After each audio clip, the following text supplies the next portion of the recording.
other side. Just tell me how to make it right for you. Oh, I won't turn my back on you.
Feel the thunder, shake the open ground.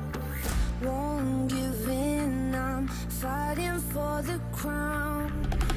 Heavy clouds are way above my head, like all of my regrets and things I never said. No, got a feeling, shiver in my bones.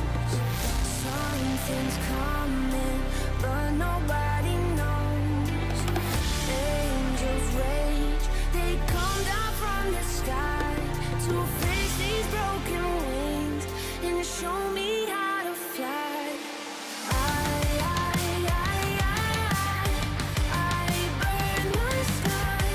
I see the fire in your eyes.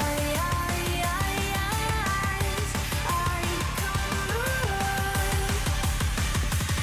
and I feel like I could spread my wings and fly.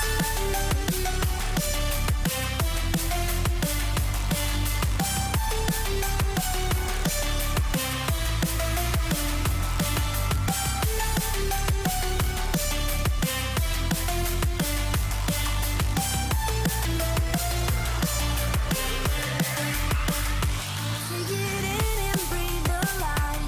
Lead me when I lose my sight. Finally we're seeing paradise. There's no need to roll the dice. You're the devil's sacrifice, breaking down the door to steal the throne.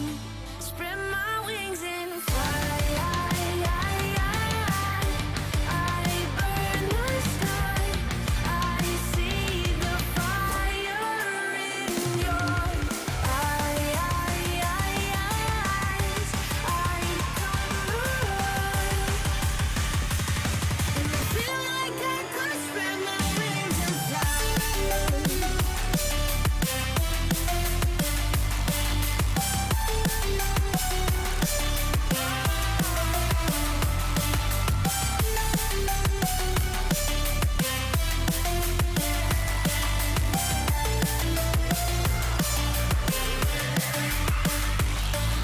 Take it in and galvanize, spread the blaze and purify.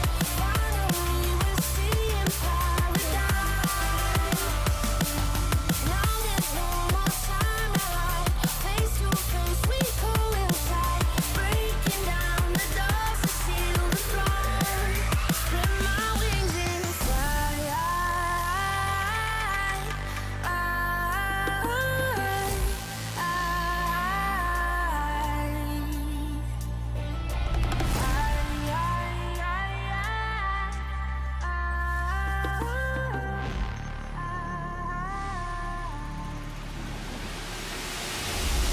Feel the power, now you're by my side.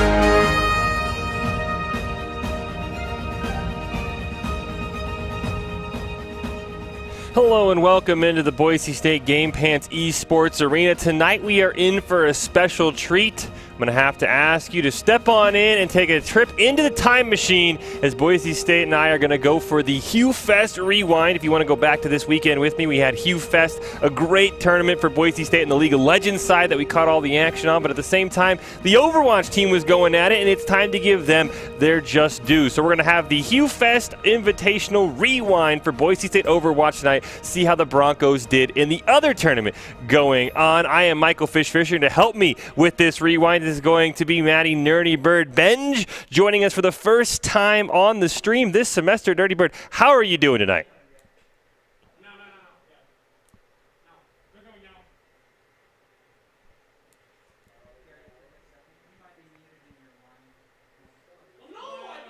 There we go. Now you should be able to hear me.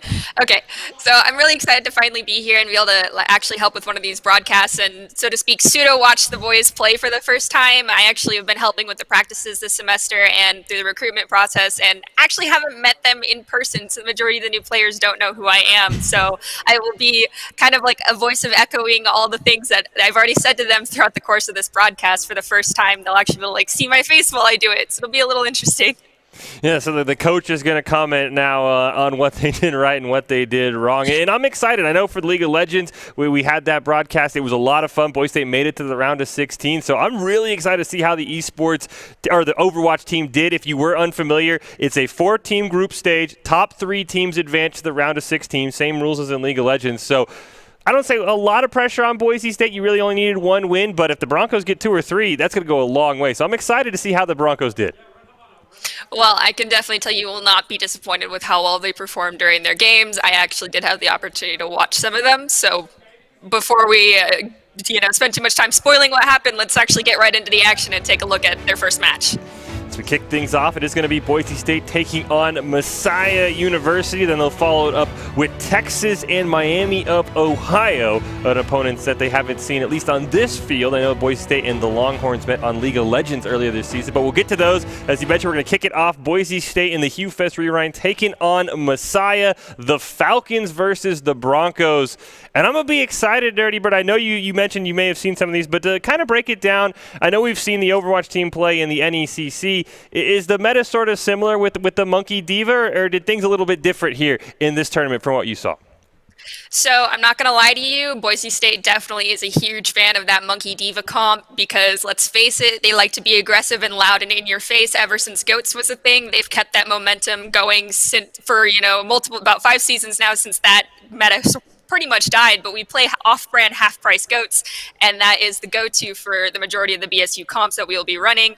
But, of course, we do have our ace in the hole, Goblin, who might be throwing a few wrenches in our meta, so to speak, for the enemy team. Yeah, Goblins definitely made some spectacular plays, taking what really feels like a hit scan Torbjorn's at time. You'll see him sort of off in the corner, usually where you don't expect a Torbjorn to be. As we kick things off here on control, HUE Fest Invitational Rewind for Boise State taking on Messiah. Boise State off to a great start here. X22 dropping very low, so is Deathblade. Boise State's health bars not falling very low as Plato's going to pick up the first 2 blocks, going to add 3, 4, and 5. And Boise State, what a start to the Broncos session.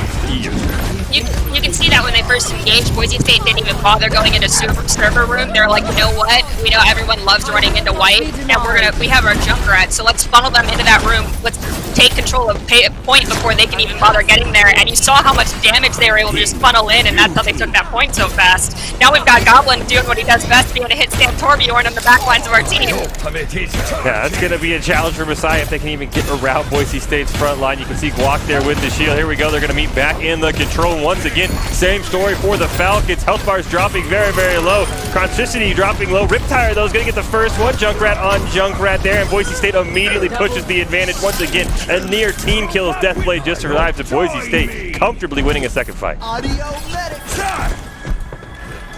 Yep, we got Boise State sitting here, and they're coming up on a lot of ultimates, as you can see. We've got Goblin coming in with that Torb ult, and of course Guac sitting on what may be a massive shatter. Of course, Ace already has his Coalescence ready, but as we know with this current meta, Coalescence isn't like the end-all be-all play anymore, so he's kind of making it important. Hitting that before the full fight's even engaged could be a mistake, but that gives Goblin his opportunity to jump into the back sideline of the enemy team and just start taking them out while we have this Coalescence just going into the enemy team. And you can see there we had talked about how Goblin was sort of playing that hit-scan Torbjorn. X22 actually went on the back line, separated from the rest of his team. And he got a turret for it, but really the Goblin running this sort of distraction that he's done on Torbjorn, it worked out really well. When you get a Reaper away from the rest of the team, you consider that one a victory. I mean, honestly, the biggest thing is when Reaper can't get away, you've got to just turn around and pick him off. And Goblin's the man to just, you know, point him out and say, I'm going to get you. And that's what he does. Already coming in with that big Torbjorn ult along with the Kel drop and that Graviton Surge for a quadruple kill coming from Boise State University. That is just insane. Not to mention they also have their support ult almost. We have Sound Barrier coming in, and Asa will definitely have another Coalescence ready just in case. We have the other team coming in to make a final push, but it looks like they will not make it. Boise State winning 3 fights extremely cleanly. You can see the ult sort of being blown there at the end, but Boise State with a very dominating victory there, 100-0 for the Broncos. And you have to say for Boise State, you got to love how that turned out. They won the first fight and just really never let off the pressure. I'm not sure if Messiah got more than one elimination that entire round. I could be wrong, but it definitely felt like Boise State was in control the whole time. Yeah, definitely they had control of the map from the very beginning. Like I said, they chose not to go server room knowing that they had a full force frontal damage coming out from their Torb and Junkrat, and they knew that it was pointless to try to funnel the enemy team into that room if they would just do it themselves. So this time, Boise State's got to have to take a slightly different approach. As you can see, we have abandoned our Reinhardt while the enemy team is still going to be sticking with the Rein, and that's going to give us a huge advantage because we'll be able to put a lot of forward pressure very quickly on their team, and there's a whole lot of open space initiating around this point, and so as long as Boise State can get control prior to the start of the true fight on point, they can get full control over this point without the enemy team touching it. See a pair of pharmacies on both sides, so some damage going to come in. Hexium going to be the first one taken down by Goblin, but he landed for a split second. X22 going to make him pay for that one. Kel's going to be able to take out Deathblade, though. Con Artistry is going to fall as well. Boise State now sitting up two, as you can see Superhuman trying to get back into the fight. Boise State sustains one of their few casualties, but still going to come out with a clean win and the point. Yeah, you can see that we had Real Joe and X22 kind of over here trying to pick off some of the Boise State team from the other side. However, that split off took away a lot of their sustainability when it came to playing against the rest of the full force of BSU, and their resources aren't being fully committed into one place, splitting them a little bit too much for this dime comp from Boise State, because Dive is ready to split you, and if you're already split, you've taken care of half the battle for them. Goblin low on fuel on the ground. Has got to be careful. You can see X22 trying to land some shots on him. Goblin going to try and answer back. Actually gets 1 point blank. And Plato's going to be the first one to go down. Con Artistry is going to fall. Boise State, though, now going to take out Hexium. So the tank line's down, and now Goblin sees his chance. He's going to pick up a double kill. He's very low, but he's going to be able to get back up in the air, trying to take down X22. Nearly punches him out of the air, but he's going to get an assist from Kel and Guak. And Boise State, once again, wins a fight, and the ultimate's starting to come online for the Broncos. And you can see that Boise State isn't even bothering to pop an ultimate yet. They're aware that they have everything coming online, but that in their heads, they know that the other team has all of their ults coming too, and he who ults first is more likely to win. So in this next fight, it's really going to be on Boise State to hit that Q button in the right place at the right time. And you can see that we already have a Valkyrie coming out, so Boise State can take this opportunity to be aggressive, and Goblin pops out his ultimate, taking out the Diva out of mech and taking out the Sombra shortly there afterwards. So up two, Boise State has a great opportunity to maintain this point. Yeah, Boise State using all their ultimates, as you mentioned, Dirty Bird. He who ults first usually wins. The Primal Rage being used as well. You can see from Messiah, they do have a pair of their own, the Rocket Barrage Valkyrie and the Shatter available for Con Artistry. So this is going to be their last chance. You can see once again grouping up in a similar position, almost the definition of insanity, as the Falcons now going to rush on to the point. Boise State got to be aware of where that Rocket Barrage is coming from now. 98% we're into overtime. Messiah's got to win this or Boise State is going to take map one. X22 the first one to go down. He's not going to get an ult off. Deathblade's going to follow. Superhumans finally gets a kill on the Guak, but Kel's going to punch down Real Joe, and Boise State sitting up 4 now. They are going to lose Diva out of the mech, but it's probably not going to matter. So there you see the grab comes down from Hexium, but nothing that Messiah could do. And Boise State's going to pick up their second 100-0 win, and they're going to take game 1 here against Messiah. real smart play coming from Boise State on that last engage, so they knew that it was the last fight. They were prepared for Messiah to come in with that EMP blast. You can see Boise State was actually playing a little bit more spread out so that if one of them got EMP'd, one of the supports would be ready to back them back up. They also were aware that there's going to be that graviton surge, so more of a reason for them to stay spread out, and they did a fantastic job keeping track of those ults in their head and making sure they weren't playing directly into Messiah's traps. Yeah, and they also saw that X22 was trying to get on the back line with the rocket barrage, because we saw it's a very powerful ult, but you also saw Goblin sort of use the wall there to block it, because the Pharah does have to stand still. She's very, very vulnerable when she does it. Boise State got the pick before the rocket barrage even came out, so as you mentioned, Nerdy Bird, Boise State said, hey, we're going to ult first, and then Messiah really never had a chance to answer, so a really dominating win for Boise State. Didn't even lose a single % on the point in either game, and that goes a long way heading into game 2 for Messiah, because you know the Falcons probably got their work cut out for them.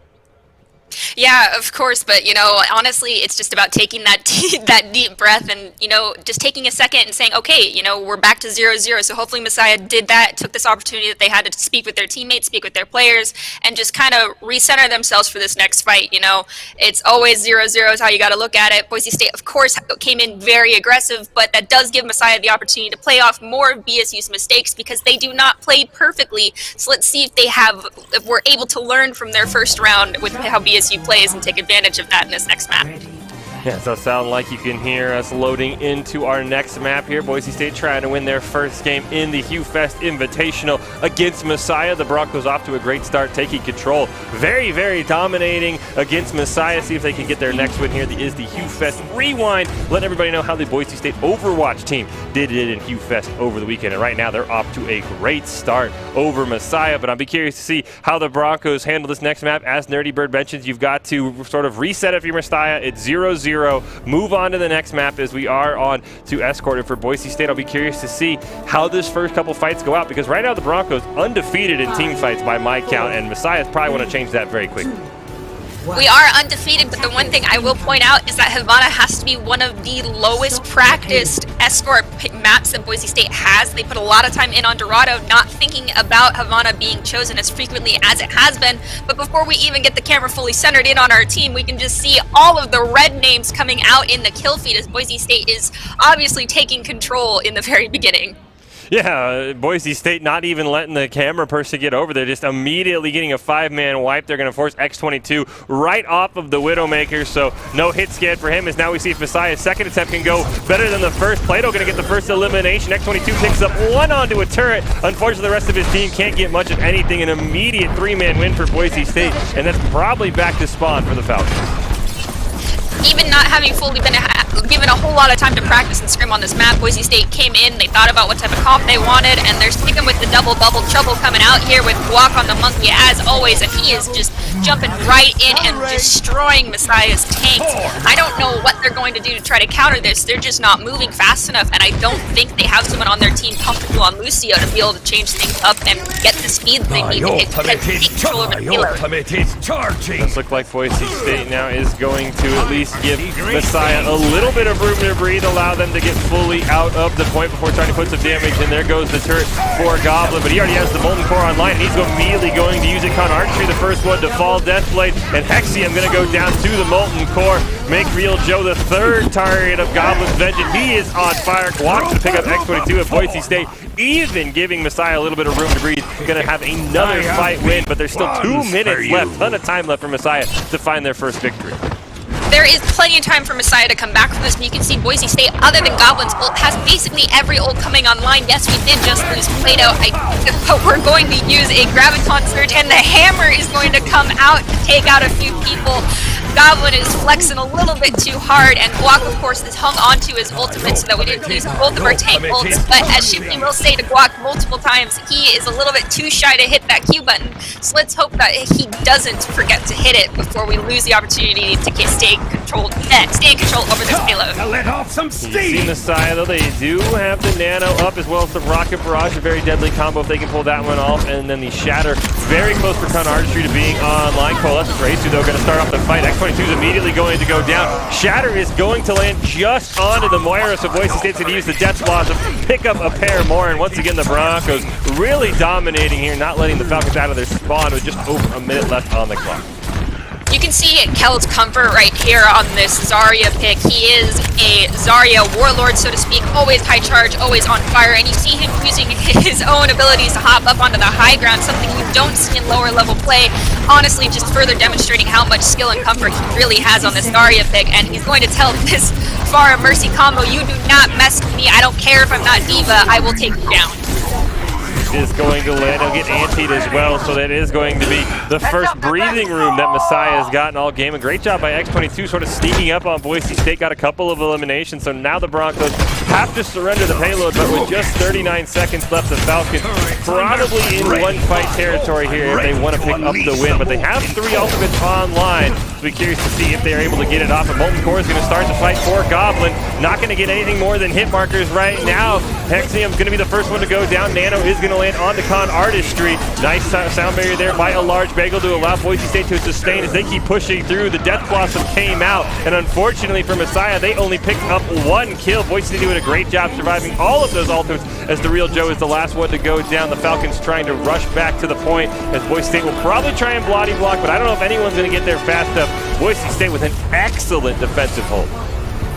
And as you mentioned, they were looking at maybe 1-2 fight territory before Messiah was able to hit that first point, but Boise State had a huge advantage coming out with that Lucio, the amount of speed that they are able to get out of spawn, plus the double dive that they are running for their standard comp. It gave them that opportunity to fully retake that payload and prevent them from even going into what would have been about a 4th fight for Boise State on this point. See a little bit about Messiah College, the opponent for Boise State. Recently launched an exciting new esports program in response to student interest in an evolving national varsity landscape. This donor-funded 5-year pilot initiative includes varsity team of students who will compete against other college and amateur teams across the nation. So it's always nice to see another school added onto the list of programs that are starting to accept esports as a potential future varsity program. So you love to see that, even though Boise State may be letting Messiah know that they've got a little kinks to work out. It's always great to see newer schools like this get into big tournaments like HUE Fest. Even if they just show up, that is definitely one thing that they can tick off that say, hey, we're getting to the places like programs like Boise State and other high-tier programs. So a big shout-out to Messiah to get that done and get into a very big-time tournament.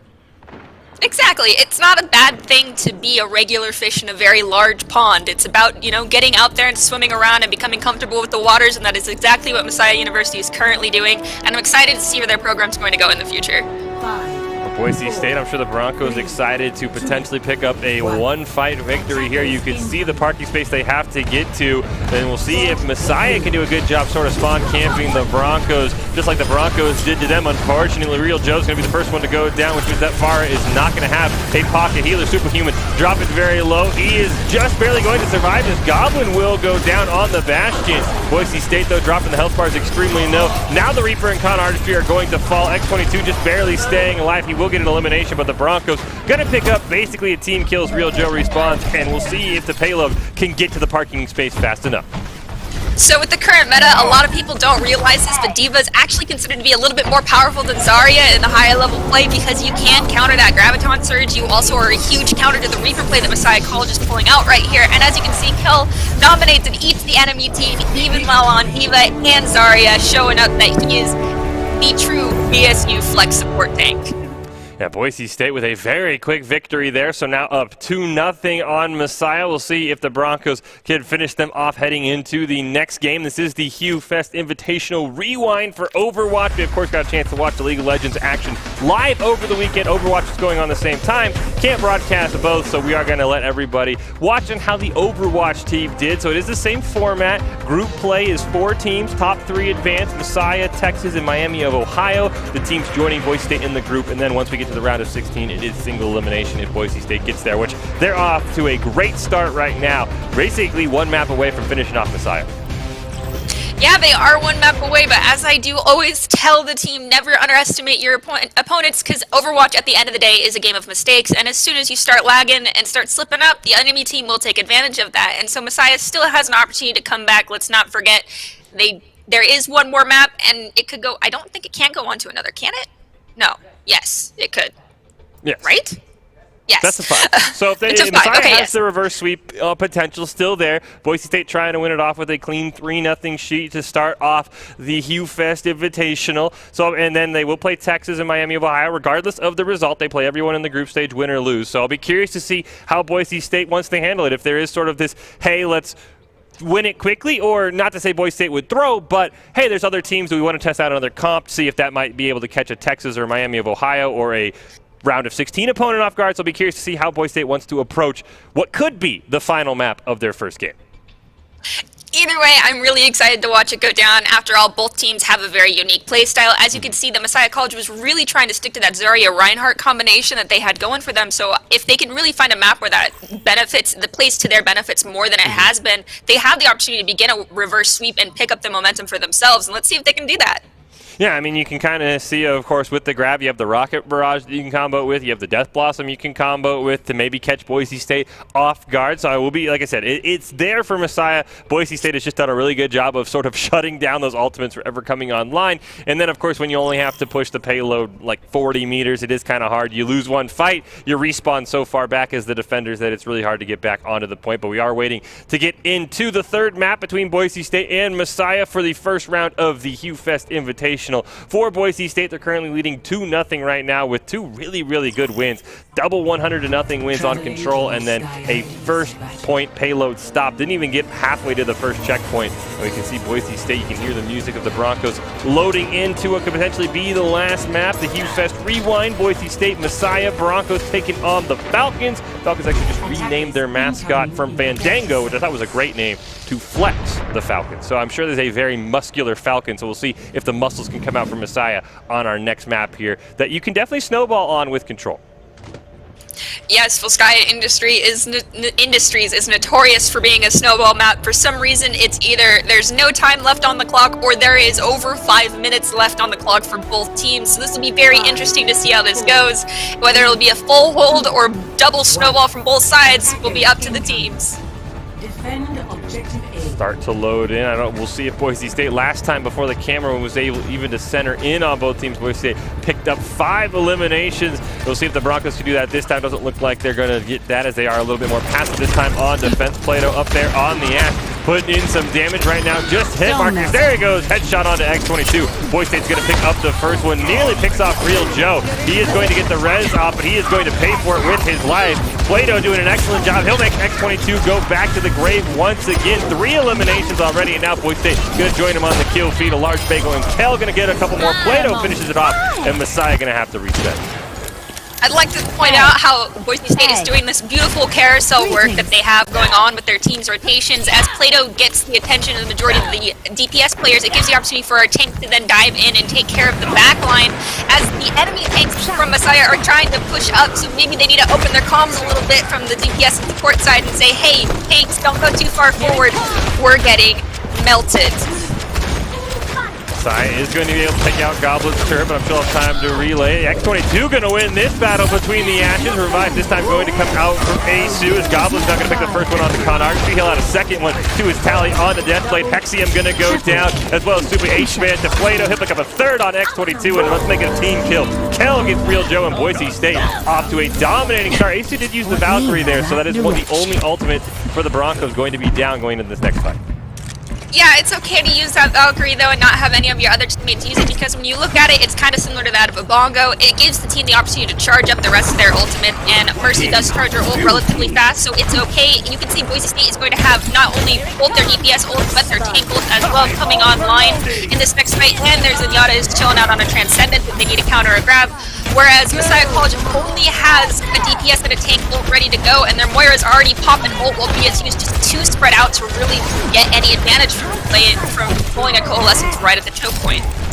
Yeah, X22 did get eliminated by Plato, but he's going to hold on to his bomb. Plato going to use that bomb to join the fight. It looks like Messiah is going to smartly disengage, but Plato's going to get another great shot onto X22. He's taking a little bit of damage from the Junkrat grenades, but I'm going to guess that Messiah's just going to wait for the Ash to respawn, especially with the ult online, and there is the res.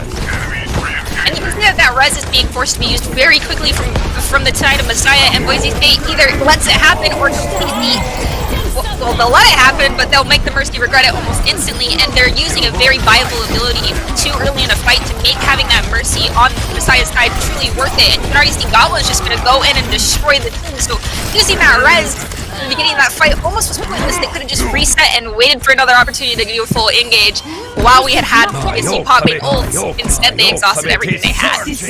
Yeah, I was a little shocked that they didn't just wait for X22 to respawn. You can see Boise State cleaning up that fight. They did get the Bob out, who picked up an elimination, and did take Kel out of the mech, so it is Baby Diva running around there, but we'll see if he's able to get the charge back. You can see he's almost at 50%. Grab is up, as well as the Riptire and the Shatter for the side of the Falcons, so if they can get a nice little combo here onto Boise State, they might be able to win this first fight. Diva Bomb doesn't look like it's going to be used quite yet. Kel's going to get back in the mech. Valkyrie going to be pulled. Plato has a second bomb already. Just fantastic damage. Primal Rage going to be used. Right now, the Falcons holding on to everything. Superhuman not able to get even the ultimate off. Con Artistry and Hexium both going to go down with their check marks available as well. And in what probably was last fight territory for Messiah, he kind of got to wonder what they were holding on for, because right now Boise State doing an excellent job. Damage still is coming out as Real Joe's going to go down. X22 will fall. Boise State should be able to have a perfect hold here.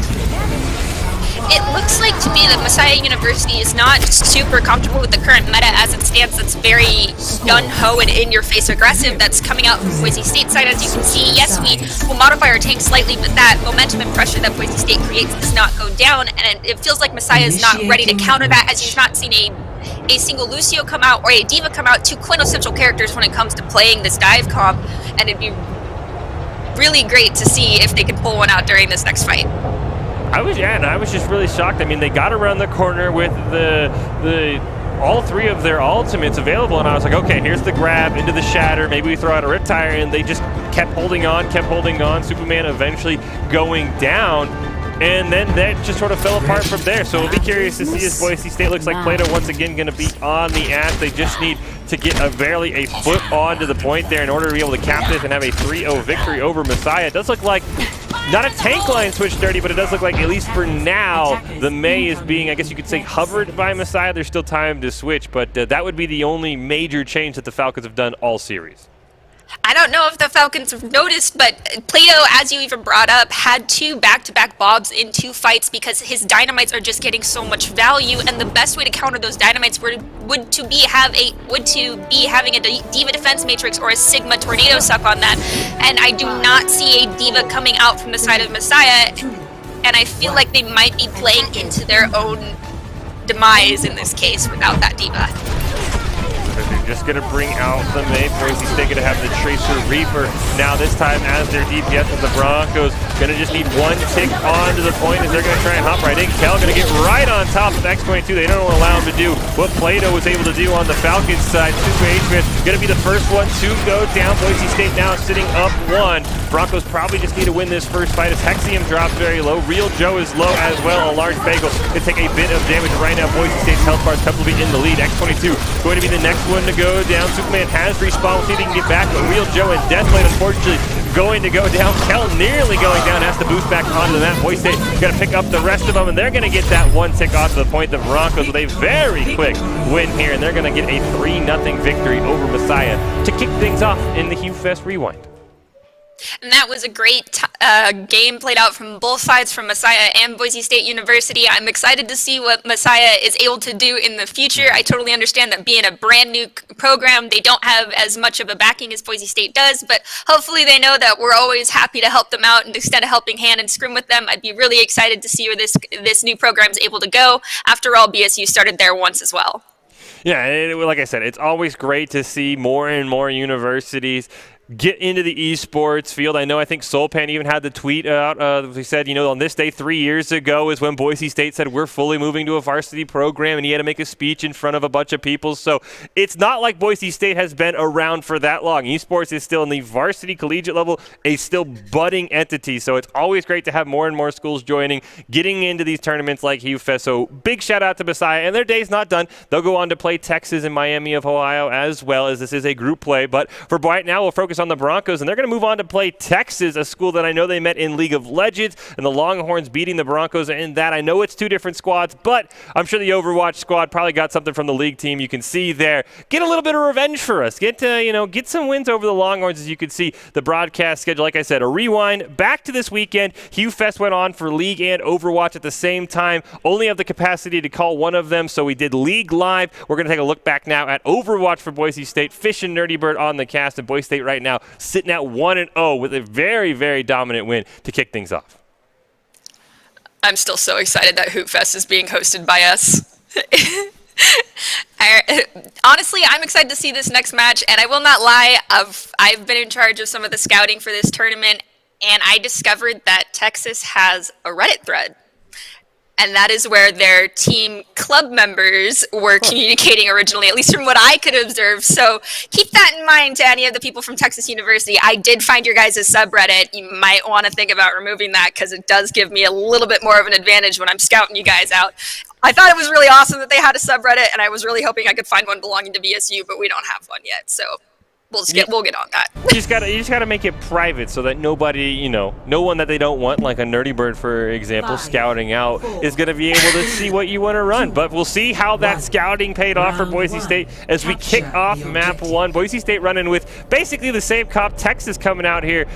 Can't decide between the Symmetra and the Doomfist. Finally going to air on the Doomfist there, so we're curious to see how he's able to get on the Boise State backline. Right now, Junkrat dropping very, very low for the Longhorns, able to get held back up to full life. Be curious to see when Goblin wants to go on his sort of hit scan vengeance. His turret is going to be taken down by this and that. Right now, Boise State slowly winning the fight. You can see they're pushing the Longhorns off the point, but no eliminations quite to show for it on either side. Amber going to drop a little bit low. Hung now going to be the first one eliminated. Goblin going to get his first elimination of the round. Now you can see he wants to get right in the face of the Junkrat. Kohari's going to go down off screen. Plato's going to pick up one. This and that will fall. Boise State now sitting up 4. Should be able to easily capture this first point. Boise State did a great job setting up on the point. As you can see, they knew the comp that they had just like the last time that they started out on Control Center for Li Zhang, and they said to themselves, we're going to go straight to point, set up, and make sure that the fight occurs outside on the enemy's side of the point so that they can maintain full control and the full momentum of this fight. It is a little bit slower than the last game because both teams are running near identical comp. And as you can see that we've got Plato coming out with that Riptire, however, it's not going to get anybody, but it is going to force both teams to extinguish some of their abilities as we see a Earth Chowder beating away to the side of Texas. The fourth door is going to come out, and maybe we can stabilize a little bit, but it looks like Boise State might be losing this fight. Hey, it's all like Gravitas search came out from Kel, and Goblin's Molten Core was just unfortunately a tad late, so they weren't able to combine those together. So the Longhorns going to pick up a nice fight win and take over on the point. We'll see if Boise State can now respond. You do have the Riptire and the Sound Barrier up for the Longhorn, Shatter and the Sound Barrier up for Boise State as the Broncos going to get right in. Plato going to go down. This and that pick up the first elimination. We'll see if Boise State able to find one here to even things out. Riptire is going to come out, but Boise State able to take care of it before it gets any elimination. Broncos kind of stalling around, waiting for a respawn from Plato. There's the Earth Shatter going to land onto 2, but Gravitas and Sound Barrier going to come out from the Longhorns. A large Bagel tries to use his own Sound Barrier, but it's not enough as the Dragon Strike comes through as well. And Boise State unfortunately going to be forced back here as Texas doing a great job holding on to the point. So the one thing that Boise State did not take into consideration was after that first fight, Texas actually swapped over this Hanzo, which allowed for a lot of piercing damage coming out from the side of Texas, so they were able to overtake our frontline tanks a lot faster than that Doomfist was because he wasn't trying to fight with Goblin turret for this entire fight. And then we have this Riptire coming in and engaging quickly, so Boise State of course hit their Qs first, which is allowing them to set the speed and the pace for this fight. And you can see they're pushing up with that Mora Coalescence to get full advantage over keeping their team alive and gaining control of this point. This next fight, you can see Texas is coming in with another Riptire as well as a Nano Boost. Boise State is sitting on their Torbolt and their Zarya ult. All 4 of these ultimates are relatively equal. However, if that Junkire goes off too quickly and gets one of Boise State players down, we're going to have a huge issue. So Boise State needs to get that first pick quickly, or they need to take out the tire and engage fast. Boise State going to take down Amber. There is the Riptire. Nano going to come out. It's going to go on to Bastion. That was a swap over from the Hanzo. Guac is going to fall to the tire. Boise State, you can see Goblin sitting at 8 HP. He's got to be very, very careful as his turret's going to be taken down. He will be healed back up to full life. Plato going to get a kill, and now the Graviton's going to come out for Boise State. They're going to pick up a pair from the Graviton. We'll see if they can get the Longhorns as they're retreating, but Boise State has to feel very comfortable going into this, what could be penultimate fight here, as there's going to be very few ultimates on either side. Probably a Coalescence and a Sound Barrier, one for Boise State, one for Texas, going into what could be the last fight. Going into this last fight, you can see that Boise State has one of their DPS ults and both of their support ults up and ready to go, which gives them a huge advantage over the Texas coming in with what looks like kind of just throwing everything they have at the point and not maintaining. The Boise State with their ults had sustained, and they knew that no matter what, they were able to maintain this point. Boise State gonna secure that one, though it was a little bit closer than their first match against Messiah. Texas taking the first fight win of the tournament against the Broncos, actually picking up a pair, but Boise State still going to be victorious and go up 1-0. And like you said, I did like the swap from the Doomfist over to the Hanzo, but the Hanzo into the Bastion kind of was a questionable play for me, especially nanoing a non-ulted Bastion. I think that was sort of where Texas's footing kind of slipped and they weren't able to maintain anything. Yeah, and I will not lie, when you're under pressure, sometimes, you know, you fall back into that solo queue mentality. Texas has not had the opportunity to play as long together as the Boise State squad has, and so that's something that'll come, the comfortable playing with your own teammates as they swap around and change the meta slightly will come with experience and time. Now, on this next map, you can actually see the Boise State's falling back into the Reaper comp along with that Torbjorn. So it'll be very interesting to see how they plan to play this out, noting that Texas does have the Symmetra advantage to get point first. State right now, not going to be too worried about it as the Broncos have found their way to the point. Only elimination to speak of right now is the turret for the Torbjorn. Boise State doing a great job, but you can see the health bar's a little bit lower on the side of the Broncos. Another turret going to fall, but that's the elimination that matters. And Boise State's going to pick up 2, 1 onto the Ryan, 1 on to the Lucio, and Boise State now sitting up 2 has to feel very, very comfortable as the point unlocked. Respawns have come out, and the Broncos not able to capitalize on their 2 other advantage, but it looks like Texas probably smartly fell off the point. They're going to allow Boise State to take control. You can see Boise State's doing this double bubble trouble again, and what they're doing is this ring around the rosy technique where they have this slight engage and disengage coming thanks to their speed boost from their Lucio, and that's creating a huge advantage while they can encompass and surround the enemy team. Yeah, double coalescence going to come out. Photon barrier as well coming out from this and that, and the shatter being thrown at Boise State from the Ryan, and none of it's going to stick. Boise State, you can see chasing the Longhorns all the way back into the spawn. Going to get a swap over to Ashland. Boise State sustaining with just the coalescence through a trio of ultimates from Texas. Honestly, Texas did not give a full opportunity for their team to completely reset during that last fight, and it felt like they were staggering in and staggering using their own ultimate abilities in conjunction with one another, which gave Boise State an opportunity to jump on them when they were not prepared for this next fight. BSU has 2 ultimates already online, along with 3 others about to come up, and if they play them right, this fight will go in their favor.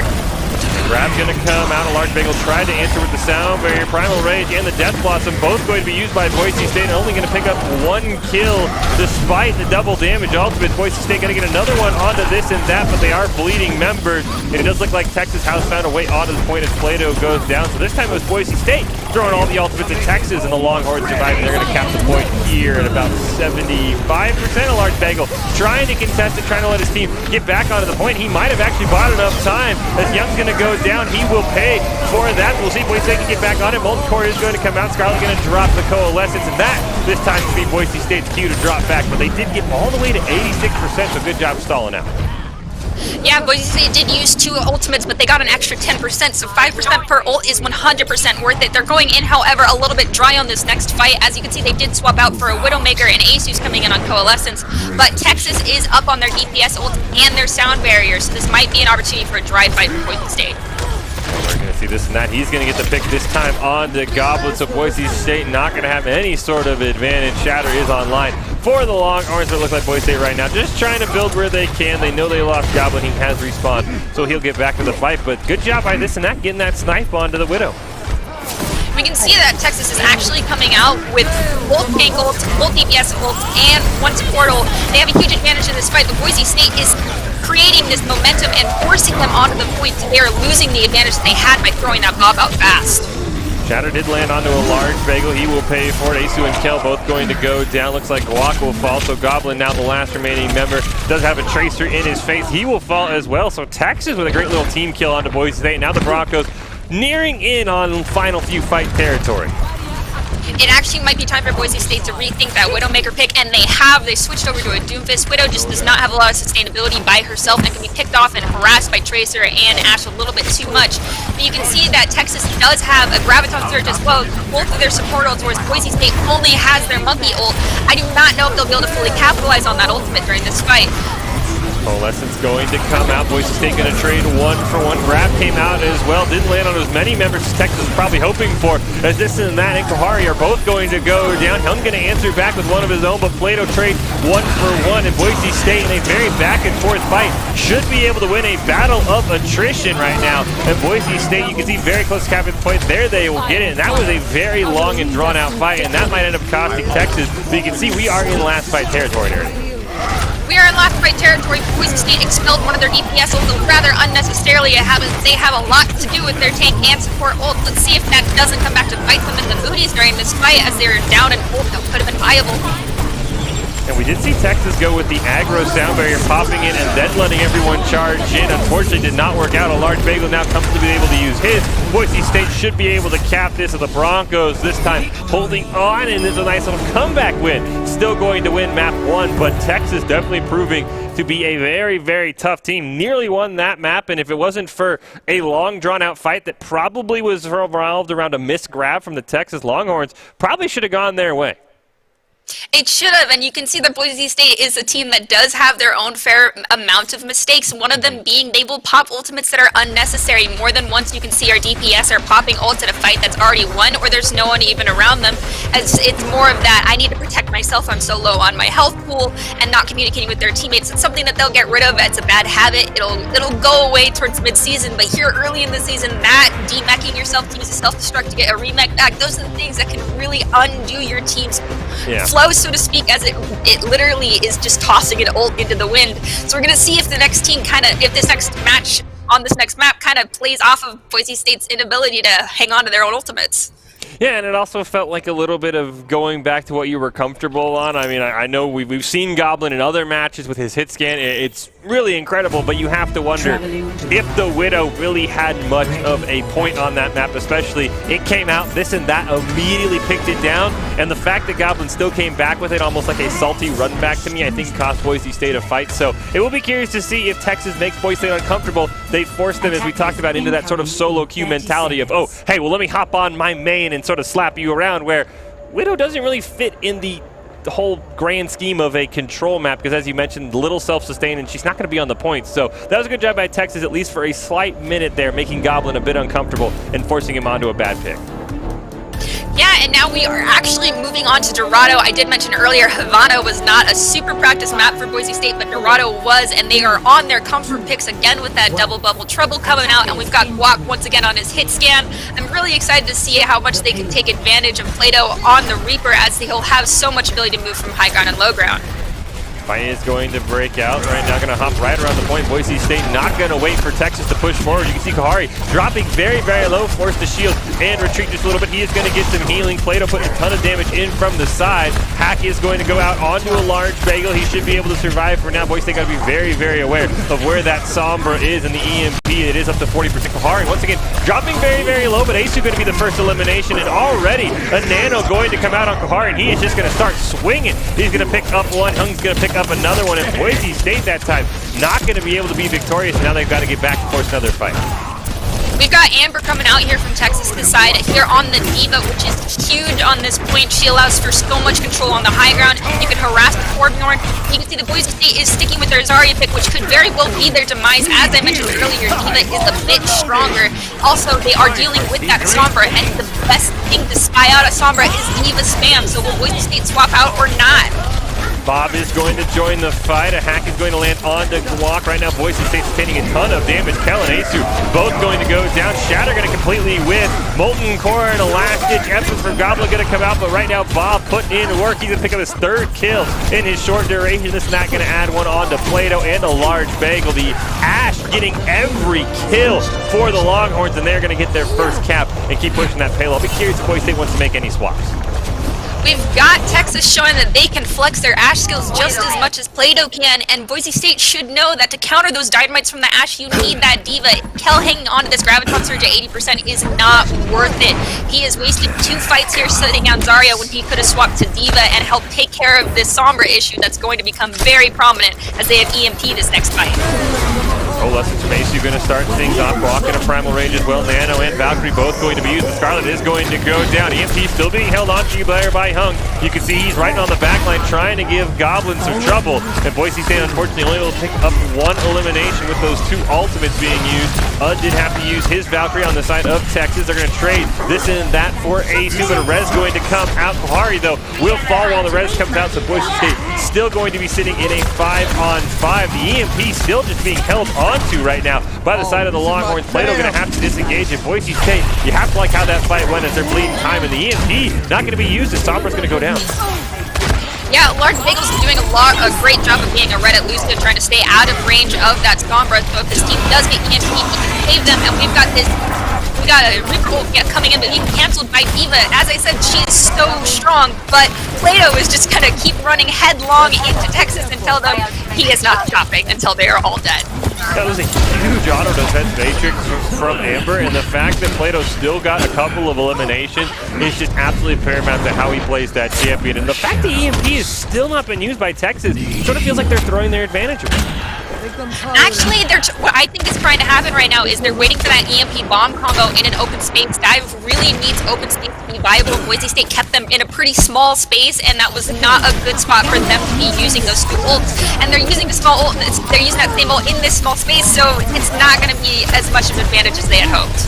3-man EMP came out, but a great job by a Large Bagel to dodge the EMP and immediately slam down the sound barrier there. The Nano did go out onto Kohari, who has swapped over to the Winston. Not going to matter. That is going to be a dead monkey. And Boise State, once again, as you mentioned, doing a great job stopping the dive. The Diva Bomb never coming out. Goblin there in the backline. They'll get a pick on Young, and that felt like a forced EMP that time, almost like a huge headshot onto this and that. But that was a forced EMP, kind of like you were talking about. You could see what Texas was waiting for, and Boise State did a great job countering it and sort of getting a panic EMP. No one can hide from my Exactly, sight. and now I will not lie, Goblin's kind of proven us wrong, being able to pull out this Widowmaker and use his infrared sights to try and hack out and figure out where Sombra is at. But now that Texas has swapped over to the Monkey Dive, he may need to swap and change to a different hero, as Widow might not be as viable.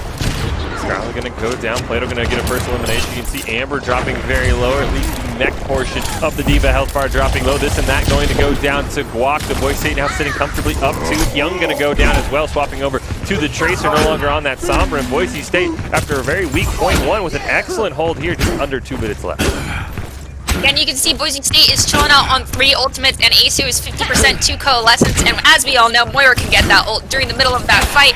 We've got Texas with about 4 ultimates coming online as well. So this is going to be a he who ults first will win, and we're just going to have to see who gets that first kill. Bob and Diva Bomb both going to come out. Death Blocks are going to be used by Plato to once again a lackluster damage, but the grab's going to come out as well as the primal range, and that's where Boise State is going to find the victory here. 2 members going to go down. Kohari in on the back line. He will fall as well, so Boise State, both teams going to throw 3 ultimates at him. The Broncos going to come out victorious. Once again, the Death Blossom, not the game changer that we're used to seeing. No, but as you can see, Large Bagel is doing a fantastic job of amping up skills and speeding in to help his Reaper, whatever his Reaper is charging in to do a Death Blossom, as well as helping out his Monkey in the same way. And that is a fantastic Reddit Lucio play coming out from Large Bagel. And if he continues to do that, honestly, he could be the ace of the hole for this fight, helping BSU sustain during some of the major ultimates. And I'm going to go on to Kohari, does have the primal range. Pulse Bomb going to come out from Young, not going to land on anyone, but Guac dropping very low will be taken down. Scarlet and this and that both going to pick up eliminations of their own. So finally Texas showing some life, going to pick up 3 quick eliminations. Boise State does have the sound barriers. Young going to get a little bit too greedy on the back line, but Boise State now has probably 1 fight left to hold with the sound barrier online, but Texas feeling confident after that one. Yeah, Boise State is entering 1-fight territory. Honestly, if they choose to, they could drag this out to 2 fights if they speed in quickly. But we only have 1 definite ult on both sides. Boise State is about to have 2 ults come online, and they almost have Goblin side of Texas. And with Ashe going down, Boise State has a huge advantage right here in this, what could be the last fight. Sound barrier going to come out from a large bagel. Kahari has popped the primal rage. Boise State now going to get their second elimination. Winston dropping very, very low. He's the only thing defending the point. Now Amber's going to have to go in. Death Blossom is available for Plato. He's going to throw it. Why not? He'll pick up Amber in the process. And Boise State, you can see, just trying to hold on for overtime. And the Broncos going to slow down the Texas push with a really great second point defense. Honestly, the Widowmaker, I had my doubts, but obviously Tracer from Texas could not capitalize on maintaining high ground control. It's really hard to do, especially at that second point. Goblin was just able to pick off the enemy team as much as he wanted to do. I'm very excited to see what comp Boise State decides to start with. Are they going to go with the double bubble hybrid dive comp, or are they going to go straight dive this time, knowing that they kind of were getting harassed a little bit from the enemy team's Ash during the last round, but they could try and stick with their old comp and just simply be trying to perfect it. We'll have to wait and see. Yeah, I'll be curious to see how fast Boise State can get point one, because Texas got it basically without much resistance. It was just 2 fights and they kind of took over. So I'll be curious to see how quickly Boise State can get to point one, and then see how much time they're going to leave themselves to try and get that 67 meters to win the match, because Texas was incredibly fast. If Boise State takes a couple minutes, they're going to make their job of winning this map just a little bit harder. Yeah, it will be a little bit harder. You can actually see it looks like Texas is trying to come out with that Genji to start, which could be their downfall, as Genji playing into the comp that Boise State has. There's just a lot of forward beam damage that he cannot deflect the Tesla cannon, and a Zarya damage going out, as well as May beam. It's just a little too much for that Genji, so they might have just spelled their own doom before the doors even open. Yeah, I mean, you can obviously see Texas probably trying to set up for what would be a nano blade situation where they can just get a quick ace, but when you're on defense, I think the strategy should all be about bleeding time, not getting the flashy play of the game. So we'll be curious to see. Looks like the Longhorns waiting to just kind of hold on to the high ground. A large bagel trying to move somebody down to the Boise State side, not able to get that. He's going to sustain a little bit of damage. Boise State now jumping in on top of the Longhorns. A large bagel is going to get slapped. He's going to pay for that one. Good job by Scarlet getting one. This and that going to get another one. Boise State trying to get Diana, dropping her very, very low, but it's not going to pay off. Goblin will fall. It looks like for Boise State, they're just going to have to give up at least the momentum they had, and Plato goes down as well. Boise State forced to sort of wait for the respawn. I will not lie, Texas actually got very lucky during that last play. They were able to take advantage of Lucio's mid play coming from a large bagel. The thing with Boise State's playstyle right here is that it is dive in, dive out, and create kind of poke damage and take out someone who's in a bad positioning. Whereas Texas is playing off of staying together. They don't have a lot of speed, they don't have a lot of movement, so if Boise State can divide them, they will have a huge opportunity during this next fight. Locked to jump in with the Tesla cannon, try and put as much damage onto the Longhorns as they can. Getting there over there, as you mentioned, Dirty Bird not able to deflect the Tesla cannon, and that's going to spell his demise as the punch and block lands. We do have the Nano already coming out onto Kahari, but right now we don't see the Reinhardt swinging with the Empower damage. Boise State just sort of stalling it out. Respawn has come out. Now the Broncos can know they can go all back in. Kahari dropping very, very low. Bob's going to join. He's going to have to make up for the -1 deficit on the side of Texas. Boise State now going to take down Bob, so they're officially up 1 as they're still waiting for the Reinhardt to respawn. Coalescence is available. Kell dropping very, very low. Primal Rage is going to come out, but the mech does go down. Watch is knocked here, swinging his fist back and forth. He's going to pick up 2 kills in that process, as he's going to get both the totally forgot what that guy's name did at this point. The guy with the blade. Genji. There we go. He's going to take down the Genji and the Mercy. Boise State well on their way to capping that first point. Yeah, as you can, Boise State has a very balanced composition. Goblin did switch over to the Hanzo away from the Widowmaker, which is actually insanely smart considering the amount of speed and self-sustain that Hanzo can have from that extra movement is huge when playing against that Genji. Boise State, if they can keep this momentum up and keep dividing Texas, will be able to get this match and possibly fight. Well, Young tried to use the Dragon Blade there and immediately went down. No Nano to help keep him up. This and that dropping extremely low, but Bob is going to be able to come in and get the kill. There's a switch on to Tracer and a large bagel. Boise State going to be forced to fall back. A team kill going to come out from Texas. Bob really carrying that one, and I would not have expected that result after the Genji Blade basically was just met with instant death. Yeah, that Genji Blade was met with instant death, and you can see that HUE actually then did switch to Tracer to try and get back to the point faster, but the issue that Texas I am seeing is that they have kind of a split comp that is between 2 different types of speed play styles, whereas Boise State is able to throw everything forward all together all at once and is supposed to be in your face. Will Texas be able to counter that during this next fight? I don't know. And now you see Goblin, he's trying to get a pick onto this and that, who right now is the sniper. Boise State has to be wary of. He gets one pick onto Ace. You can see it up there on the high ground. There's the headshot Goblin needed for Boise State, and immediately the Broncos push their advantage. Nano did go out onto Kahari, but right now he's one of the few remaining survivors out of the mech. Unfortunately, a couple missed shots from Goblin means Baby Diva is going to survive, but that headshot onto this and that totally changed that fight, and that'll have Boise State for a very, very clean win. And you can see Kel right there using that self-destruct to remech, which is a huge no-no for Diva players. That's a little red check mark right there for you, Kel. You should always be relying on your support to help you either remech, because that is a huge zoning ultimate, and also a game-changing ultimate that we could have had online for our team.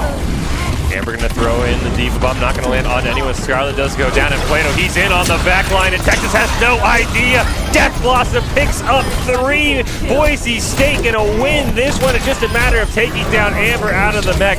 Scarlet gonna try and do what she can, but I don't think she's gonna get there. And Plato with perhaps the play of the game. He caught Texas, a high ground player, just napping, and immediately made them pay. That was incredible. Texas had no idea. He could have emoted, and they still would have had no idea where he was. Honestly, this is one of those times where I'm asking, do you have your in-game sound effects turned up and your spatula sound activated? Because you should be able to hear Reaper's massive boot footsteps right behind you. That's a game mechanic. You need to be listening for those sound cues, because he was there for a solid chunk of time and they could have turned and killed him. Plato, that was one sneaky play and you weren't even crouching. I am shocked that you pulled it off as well as you did.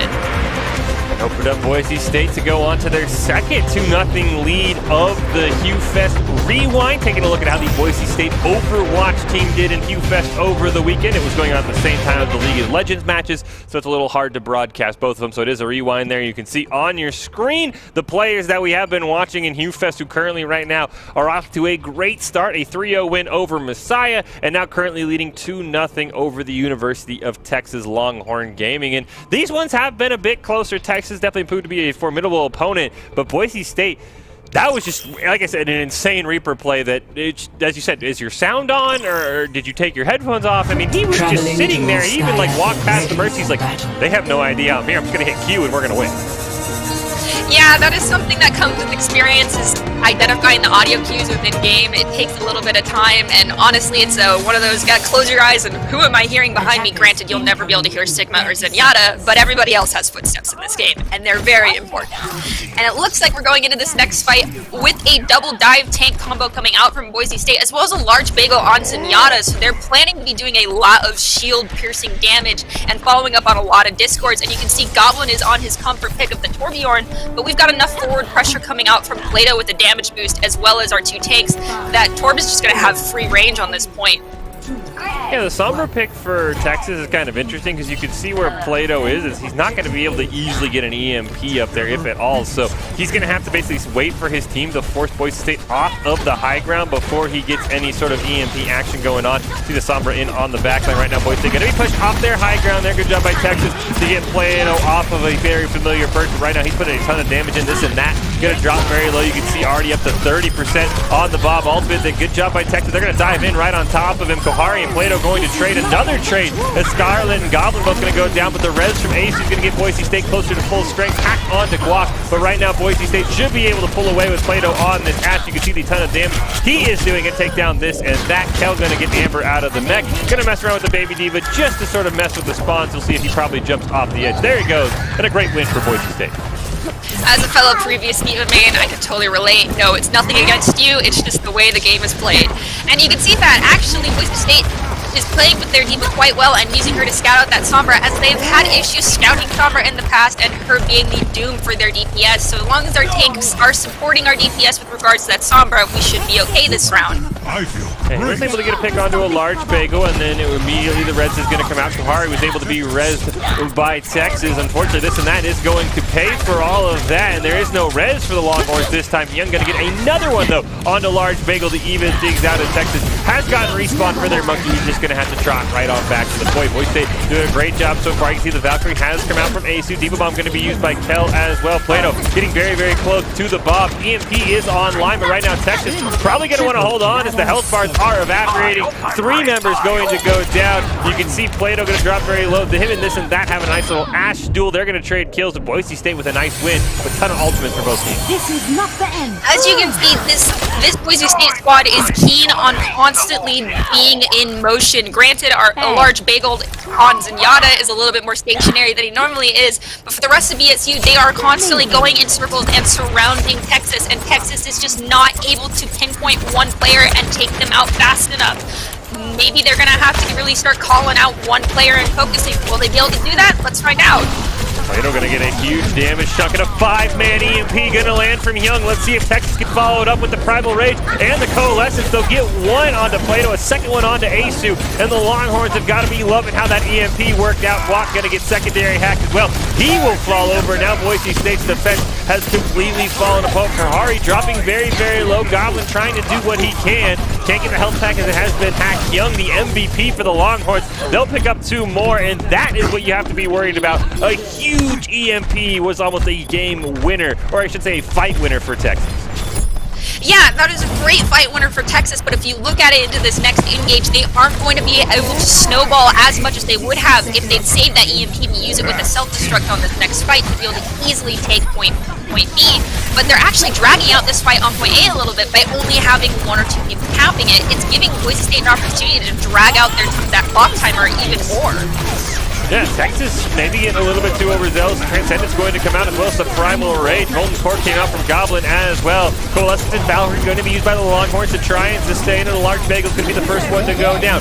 Diva Bomb going to come out from both of them at the same time. Nobody going to get a kill, but Kel's going to punch this and that and hop right back into the mech. Amber going to go down as well before the mech can regenerate. And Boise State, just like that, Bob's going to pick up another one. The Broncos making Texas pay for a little bit of lackadaisical play. Io basically chalked it up to Texas is on to the next point. And now you can see with 10 seconds left, the Longhorns might not make it back in time.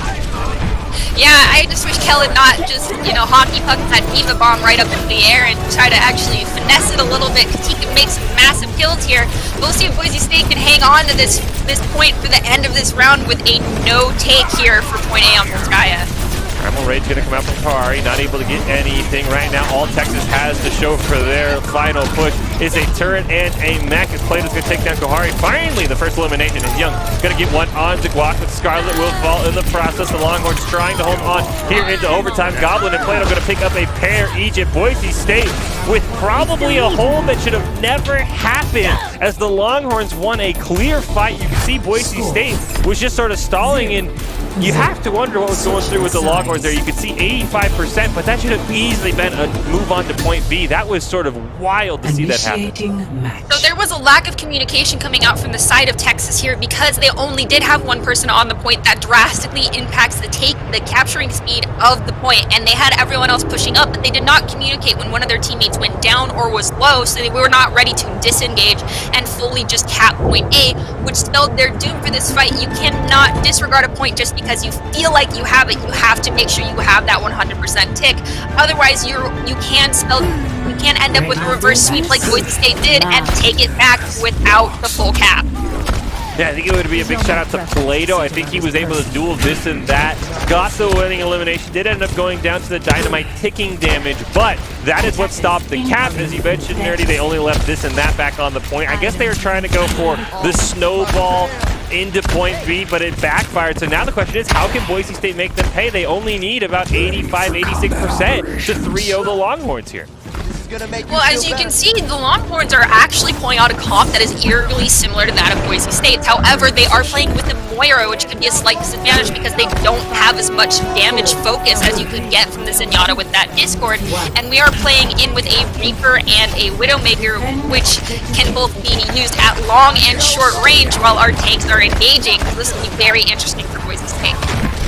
Goblin going to be the first one. He's going to be chunked extremely low by this and that. Plato going to try and teleport in on the back line. You can see the high ground hold for the Longhorns. Boise State going to try and force them off right now. Not a lot of damage. This and that going to win the sniper battle, take down Goblin. We'll see how Boise State wants to proceed. Right now they're going to take down Kohari, even it up at one aside, but that's no tank now for the Longhorns. How can Boise State capitalize? You see this and that. Still getting empowered by the Mercy. Another kill onto Scarlet. Plato just running shop all over Texas right now. Make that 3. Guac's going to punch down Young to make it 4. Plato picking up his 4th kill of that engage. And Boise State off to an excellent start as they force Amber out of the mech. And the Broncos got to be loving how that works. Coalescence used by Asu.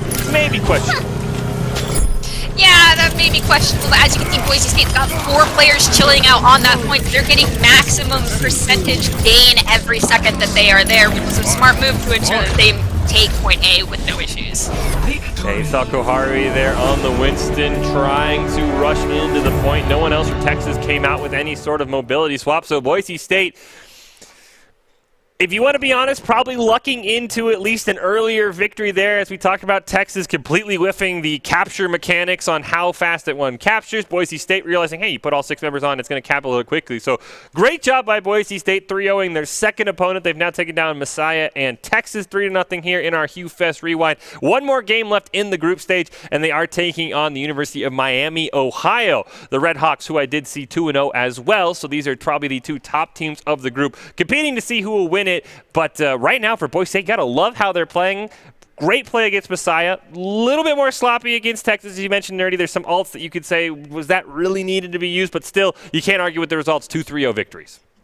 Of course, I can't argue, but we will have to see how those bad habits kind of play out in these next few games, because they only tend to get worse as you continue to not be punished for it. So I'm really excited to see if Miami, which ironically enough is a school I applied to work at, hi guys, I'm excited to see if Miami is able to capitalize on those mistakes that Boise State makes, because honestly, that's going to be the best way for this team to learn that you need to be keeping track of all of this, and you cannot be just throwing everything willy-nilly. But before we do that, we're going to take a short break so that you and I can get some water and maybe, take care of ourselves for a little bit before we get to cast this next one. Yeah, as Nerdy said, a quick break before the Broncos and Red Hawks face on the last game of the group play, and then we'll see if Boise State makes it onto the round of 16, who their opponent would be, and we'll have that game as well. But don't go anywhere. A quick break, Clearly, I need one, and then we'll get right back with the HUE Fest Rewind for the Boise State Overwatch team.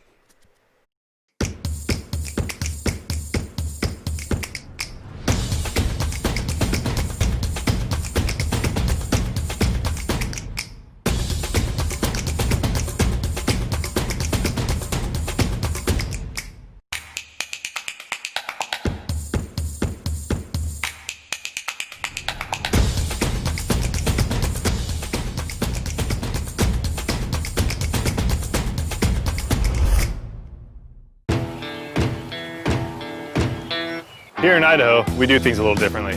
First rule, camouflage never goes out of style. Next, always use fry sauce. I mean, why wouldn't you? Hold steady when out-of-state friends think you're from Iowa. We call it pop, not soda. We always put a lift on our pickups. And we always buckle up, because we still have a lot we want to do, and I'm guessing you do too.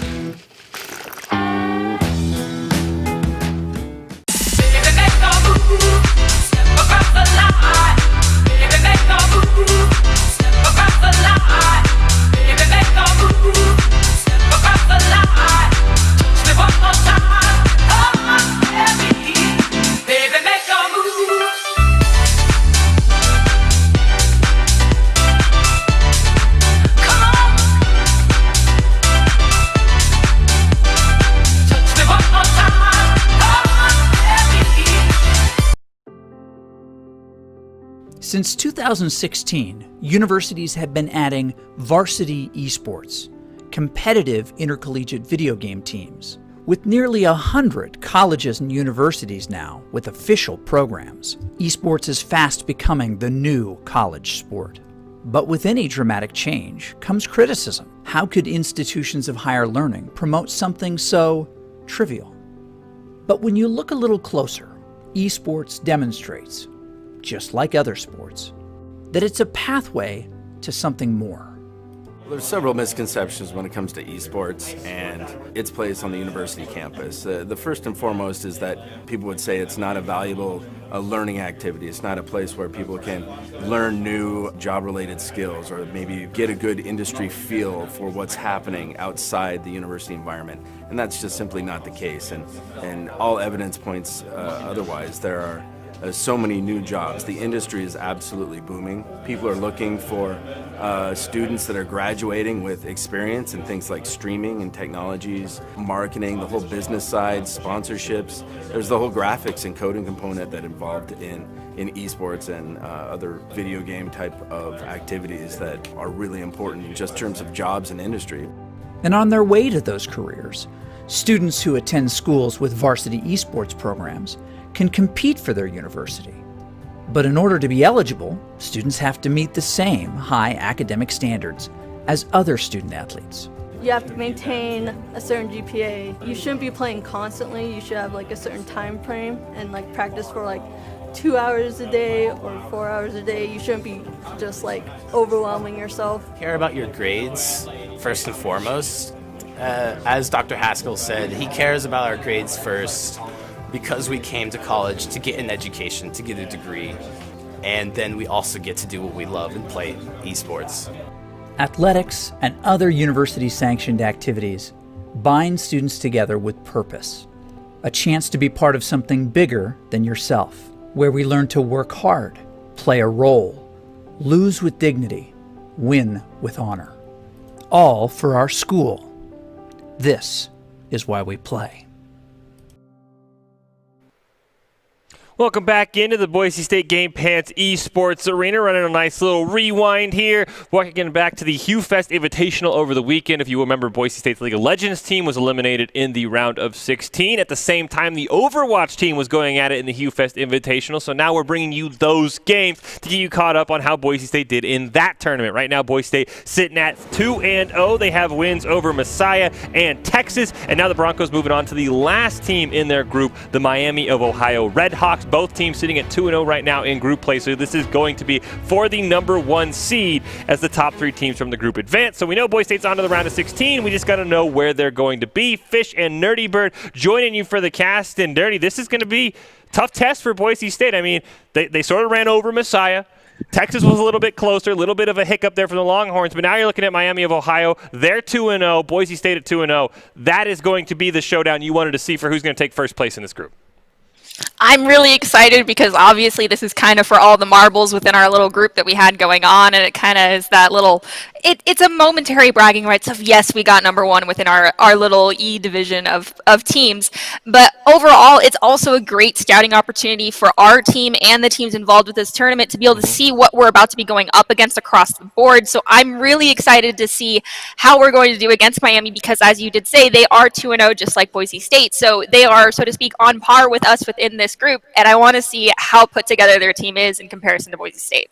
Yeah, and not to mention bragging rights, it also is, I know for the League of Legends portion, you know, depending on where you faced, if you were the first place in your group, you usually got to face a third place team from a different group. So if you're Boise State, you win this group, you might have an easier time in the round of 16 taking on a third place team from another group. Not quite sure if they had designed the Overwatch tournament in the exact same way, but you get first place, you usually get rewarded with a slightly easier opponent. As we take a look at some of the replays from the earlier matches, Plato doing some work on that Ashe. Did have a couple times where he did get sniped out by both X22 and this and that, but overall was a huge driving force in the Broncos' victory. So I'll be curious to see how he's going to fare up against Miami of Ohio. Like I mentioned, Redhawks and Broncos both 2-0 in the group play. They both have beat Messiah and Texas because everyone plays each other. So like you said, bragging rights, potentially a better seed, potentially a better opponent in the round of 16, all on the line. And in Boise State trying to hold on to that unblemished 6-0 map record as well. They have not dropped a single map here.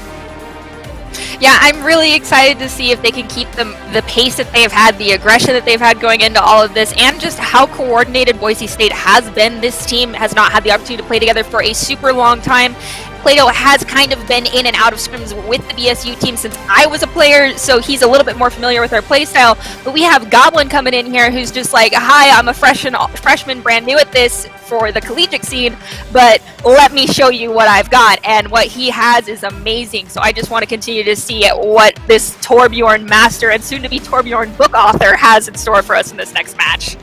Yeah, that would be, though, I don't want to, say it's criticism because Boise State's 6-0, but that would be my one question mark is you mentioned he's been great on the Torbjorn. He sort of, it feels like his times has resorted back to the Widowmaker, and there have been some moments where it's like, okay, Boise State, the Widowmaker goes down. As you can see in this replay, drops very low, and Boise State loses that pressure. So it is going to be on him to make sure, even if things aren't going right on Torb, he either goes to the Widowmaker when he needs to and can make a play, but doesn't force it, because there are some maps where he brought the Widow, and you and I both kind of like, Widow doesn't quite fit in this map. I mean, I know it's comfort, but you've got to be, we've seen it in League of Legends all the time. One tricks don't always work at the collegiate scene because they get banned out. Just because you do something well in solo queue might not be the best for the team, so that is going to be a challenge, as you mentioned, for a freshman to say, hey, Torbjorn's not working, but I don't think Widow's the best pick either for this team. Yeah, but I will not lie.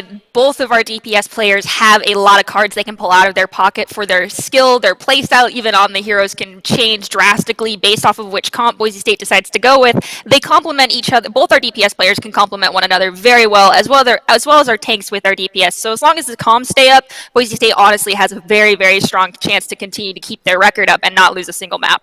Yeah, and then the other thing that maybe you and I have been keeping an eye on, the ult usage for Boise State hasn't always been as crisp as you would like. Some wasted ultimates, some DPS ultimates kind of thrown at the wayside of a winning fight, so I'll be curious to see. They've got away with it in Messiah and Texas, but like we said, Miami of Ohio is 2-0. Be curious to see if the Red Hawks are maybe a little bit more punishing on some wasted ults for the Broncos side, or if Boise State's able to maintain their winning ways despite some misplays. I know you talked about that Diva Bond from Kel thrown up in the air there. Probably could have been held on to.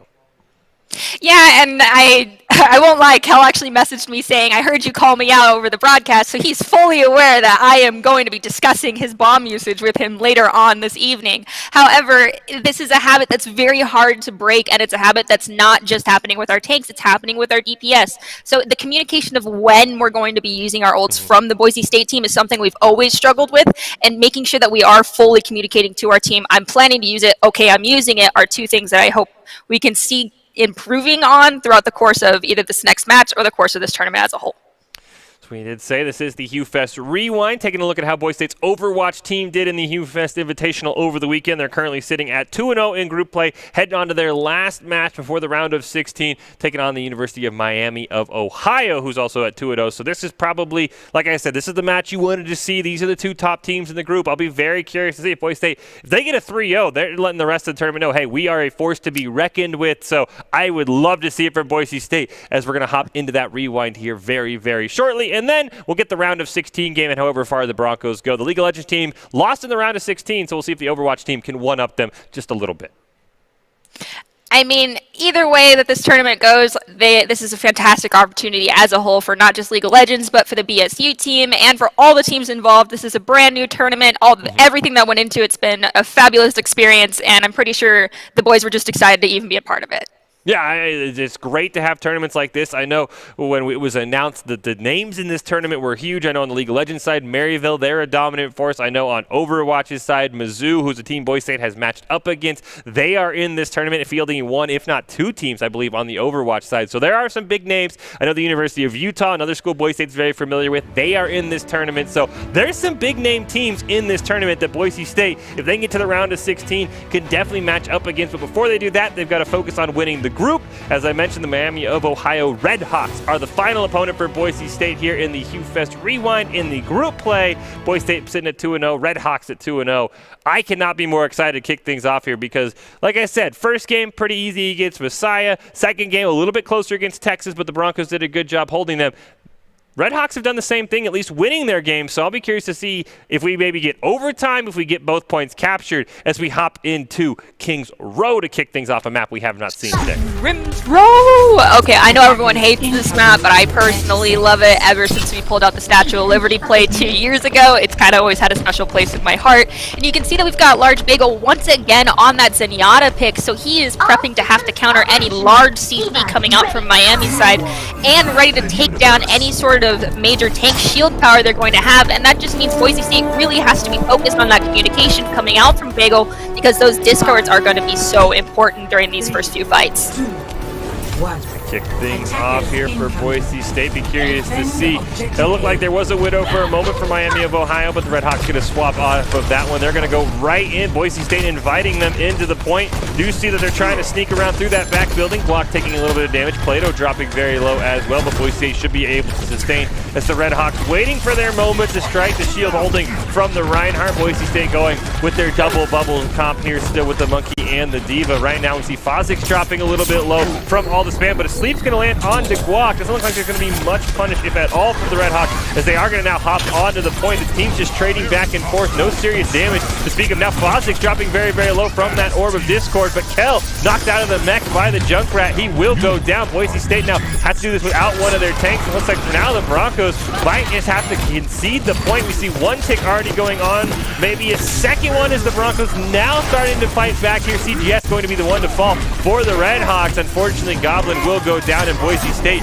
looking like they might be conceding this payload point. Guac going to get slept, hit by the anti-nade. He's just barely able to survive as Plato's putting some shots in, but right now there is not much contesting going on from the Boise State side. Kel going to be forced out of the mech once again. Guac is going to go down as the Transcendence was just a moment too late to save him. Revive will come out onto Guac. Boise State holding on for now. Grab going to come out from Hart. It's going to pick up one elimination. Fozix going to get another one onto Guac. Hart's second elimination going to go into a large bagel, and in a very long and extended fight, it looks like finally the Red Hawks have broken through here. They're going to unlock the payload.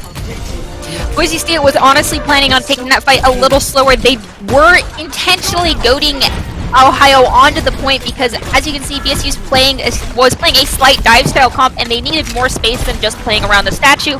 However, the pace at which Ohio set that fight was too slow for Boise State, and that rhythm that they had taken on, Boise State was not ready to counter. And so when they were trying to re-engage before that 2-tick mark, they couldn't quite get their foothold in, leading to their downfall in Miami taking point one with such ease. Plato going to use Bob there, get him into the fight. Sound barrier going to be used by Jaybird, going to land on every single member of the Red Hawks. Shatter is going to go down. It'll start a pair of Broncos as the team's going to trade back and forth. The large bagel for CGS. Boise State now going to pick up another one there thanks to the Riptire. Red's going to go out onto the large bagel. Boise State now getting a little bit more comfortable. Jaybird going to be the next one taking down. You can see the headshots going down. Hart will fall. Plato doing a great job. Got to be careful from the Junkrat spam, but Boise State going to win their first fight and send the Red Hawks packing. And honestly, Boise State has a great place to be holding this first point. Archway is always where you try to retake, and that's exactly what they did. They put a barrier of separation between them and Miami's point team. However, Miami is coming in with two major ultimates. We could be seeing a Death Blossom coming out with a Nano Boost, which, if they can get on the back line of Boise State, will take out our comp. Nano is going to go on to Quinku. Another Bob came out from Plato. That's 2 in 2 fights. Unfortunately for Boise State, they did lose Goblin. Valkyrie was used by Asu. He's going to swap over to the Reaper. Goblin will. Plato is going to go down, and now the Red Hawks going to find their footing. Their own Death Blossom going to pick up 3. They'll pick up 2 more in the process. Goblin respawning, and a huge win for the Red Hawks as they're trucking along to point number 2. Boise State is kind of losing their ability to focus down a single target at a time and also prioritizing the right targets at the right times. They're pretty much aiming for the biggest enemy team players that they can find and the first ones that they can find, and they are not prioritizing based off ultimates and abilities. We'll see if Boise State's able to take this point back, as they do have a huge grab coming in. Grab is going to land. Fozik's going to use the Riptire, though. He's going to pick up 1, and that's going to turn the fight. As CGS going to pick up a pair. CACC is going to get another one, and Jaybird picks up the final one. Boise State, even with that grab, not able to get any momentum, and now Plato swapping over to the Sombra has a long way to go for that EMP, and you can see with the Red Hawks, a ton of ults already above 70%.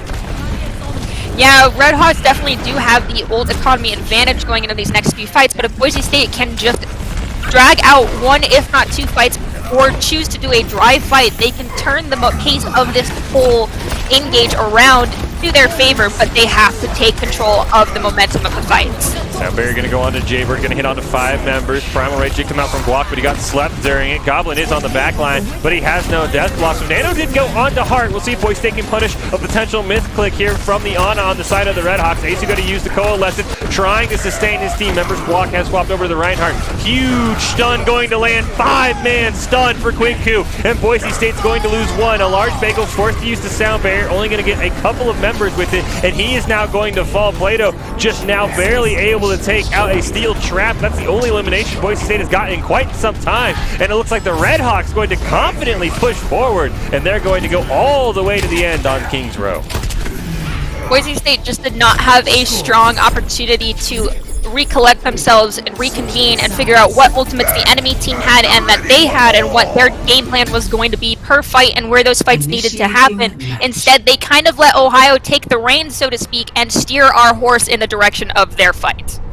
Yeah, be curious to see now how Boise State wants to respond. The first time that you could say they bled a little bit so far at this tournament. A 3 cap from the Red Hawks with 3 minutes and 6 seconds left on the clock. So a ton of time if we do get to overtime. But right now, Boise State cannot worry about that. They've got to start with unlocking the payload here on Kings Row and trying to win a fight because they only had a few, if one win at that. It looks like we're going to see some Echo coming out from Goblin, a champion we haven't seen on, and the Doomfist from Plato. So a whole new DPS lineup here for the Broncos. At least for now. So, yes, a whole new DPS lineup, probably because now they aren't so much going for the slow engage where they encompass the enemy team, but they are going for the amount of fights that they can get in this time as opposed to making them slow and dragged out, which they have swapped over to the Lucio as well, which will help bring up the pace of those fights and set it more to the side of Boise State.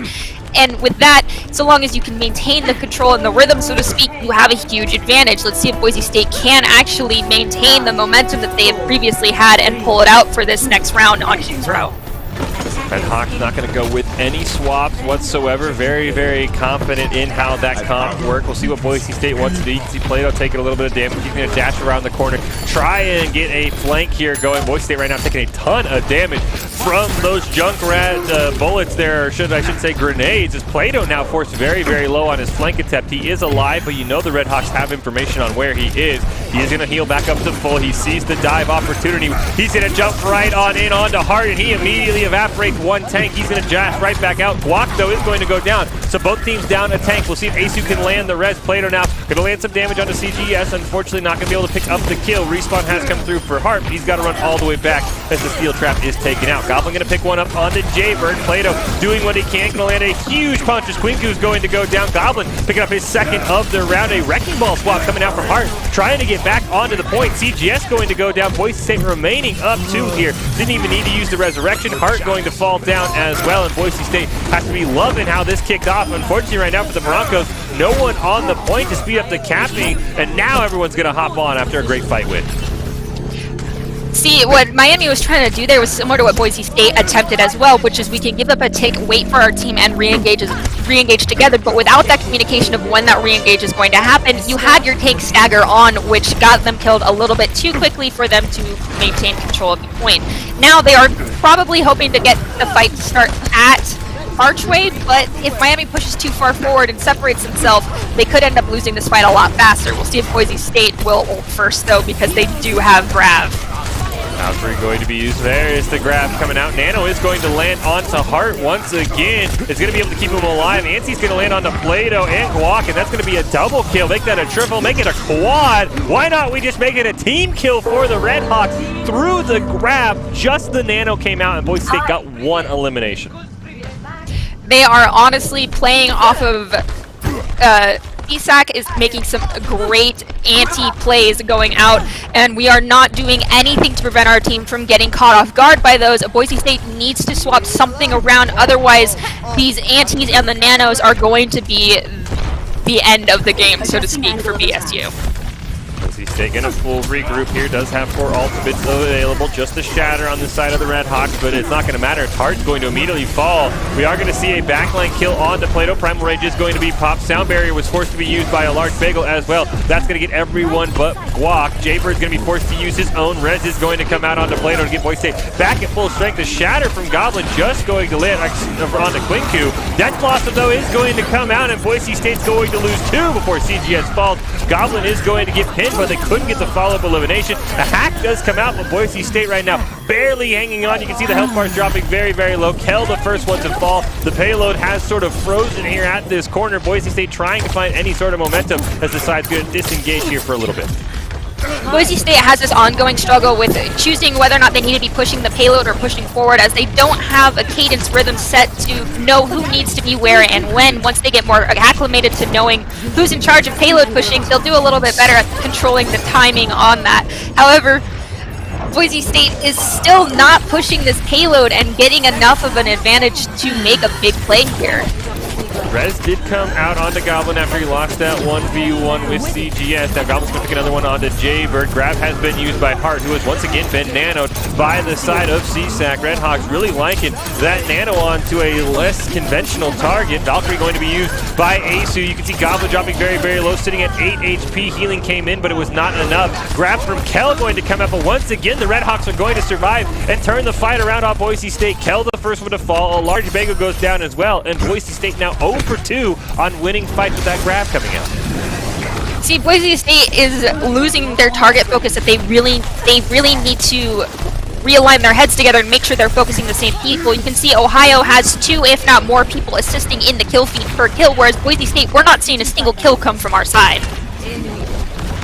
Broncos have to be careful. Once again, an EMP up. We already saw a huge one, and there it is, a 5-man EMP going to land, and the Bronco health bars eviscerate. Goblin going to lose the ultimate health. Meteor Strike from Plato did pick up 2, so Boise State trying to hang on, walking to punch down Jaybird. As we see once again, Nano going to go onto Hart to keep him alive. Plato will fall in the process, and a great job by Boise State as Goblin falls. Guac probably going to go down just trying to do what he can. They survived the EMP enough to answer back and maybe get this second point, but they'll probably have to disengage and wait. Yeah, it looks like Boise State's going to have to do 2, if not, well, 1, if not 2 more fights. As you can see, Miami is coming out with a sound barrier, a graviton surge, as well as Death Blossom, whereas Boise State's only going to be re-engaging with a sound barrier. So their options are do a quick dry fight or try to get an early pick and then engage on when Miami is down 1. We'll see if they can get that early pick here, though. Right now, still waiting for the first elimination. Asu dropping very, very low. Going to get picked out of the sky by Fossick. We'll see if Boise State wants to hold on for a dry fight. Grab is going to come out. A large bagel. Still going to use the sound barrier, but after 2 members already go down. Plato dropping very, very low. He is going to fall. Boise State trying to fully engage and wait for one last fight. Kale going to get a pick onto Quinku before the Broncos disengage, but Nerdy, that felt like it should have been a dry fight for the Broncos.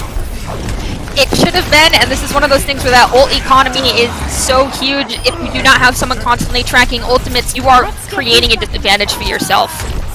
Death Blossom picked up 2 before it was a elimination, and there's the grab for Boise State, finally able to win one around the grab. Asu still has the Valkyrie. You can see Fossick's in on the back line. He does have the EMP. We'll see if he can land another one, but with the member going down for the Redhawks, it looks like he should probably wait for it. He's going to just get punched into a wall. My goodness, that body went flying, and Boise State now going to unlock it. Less time, but still a chance here to force overtime.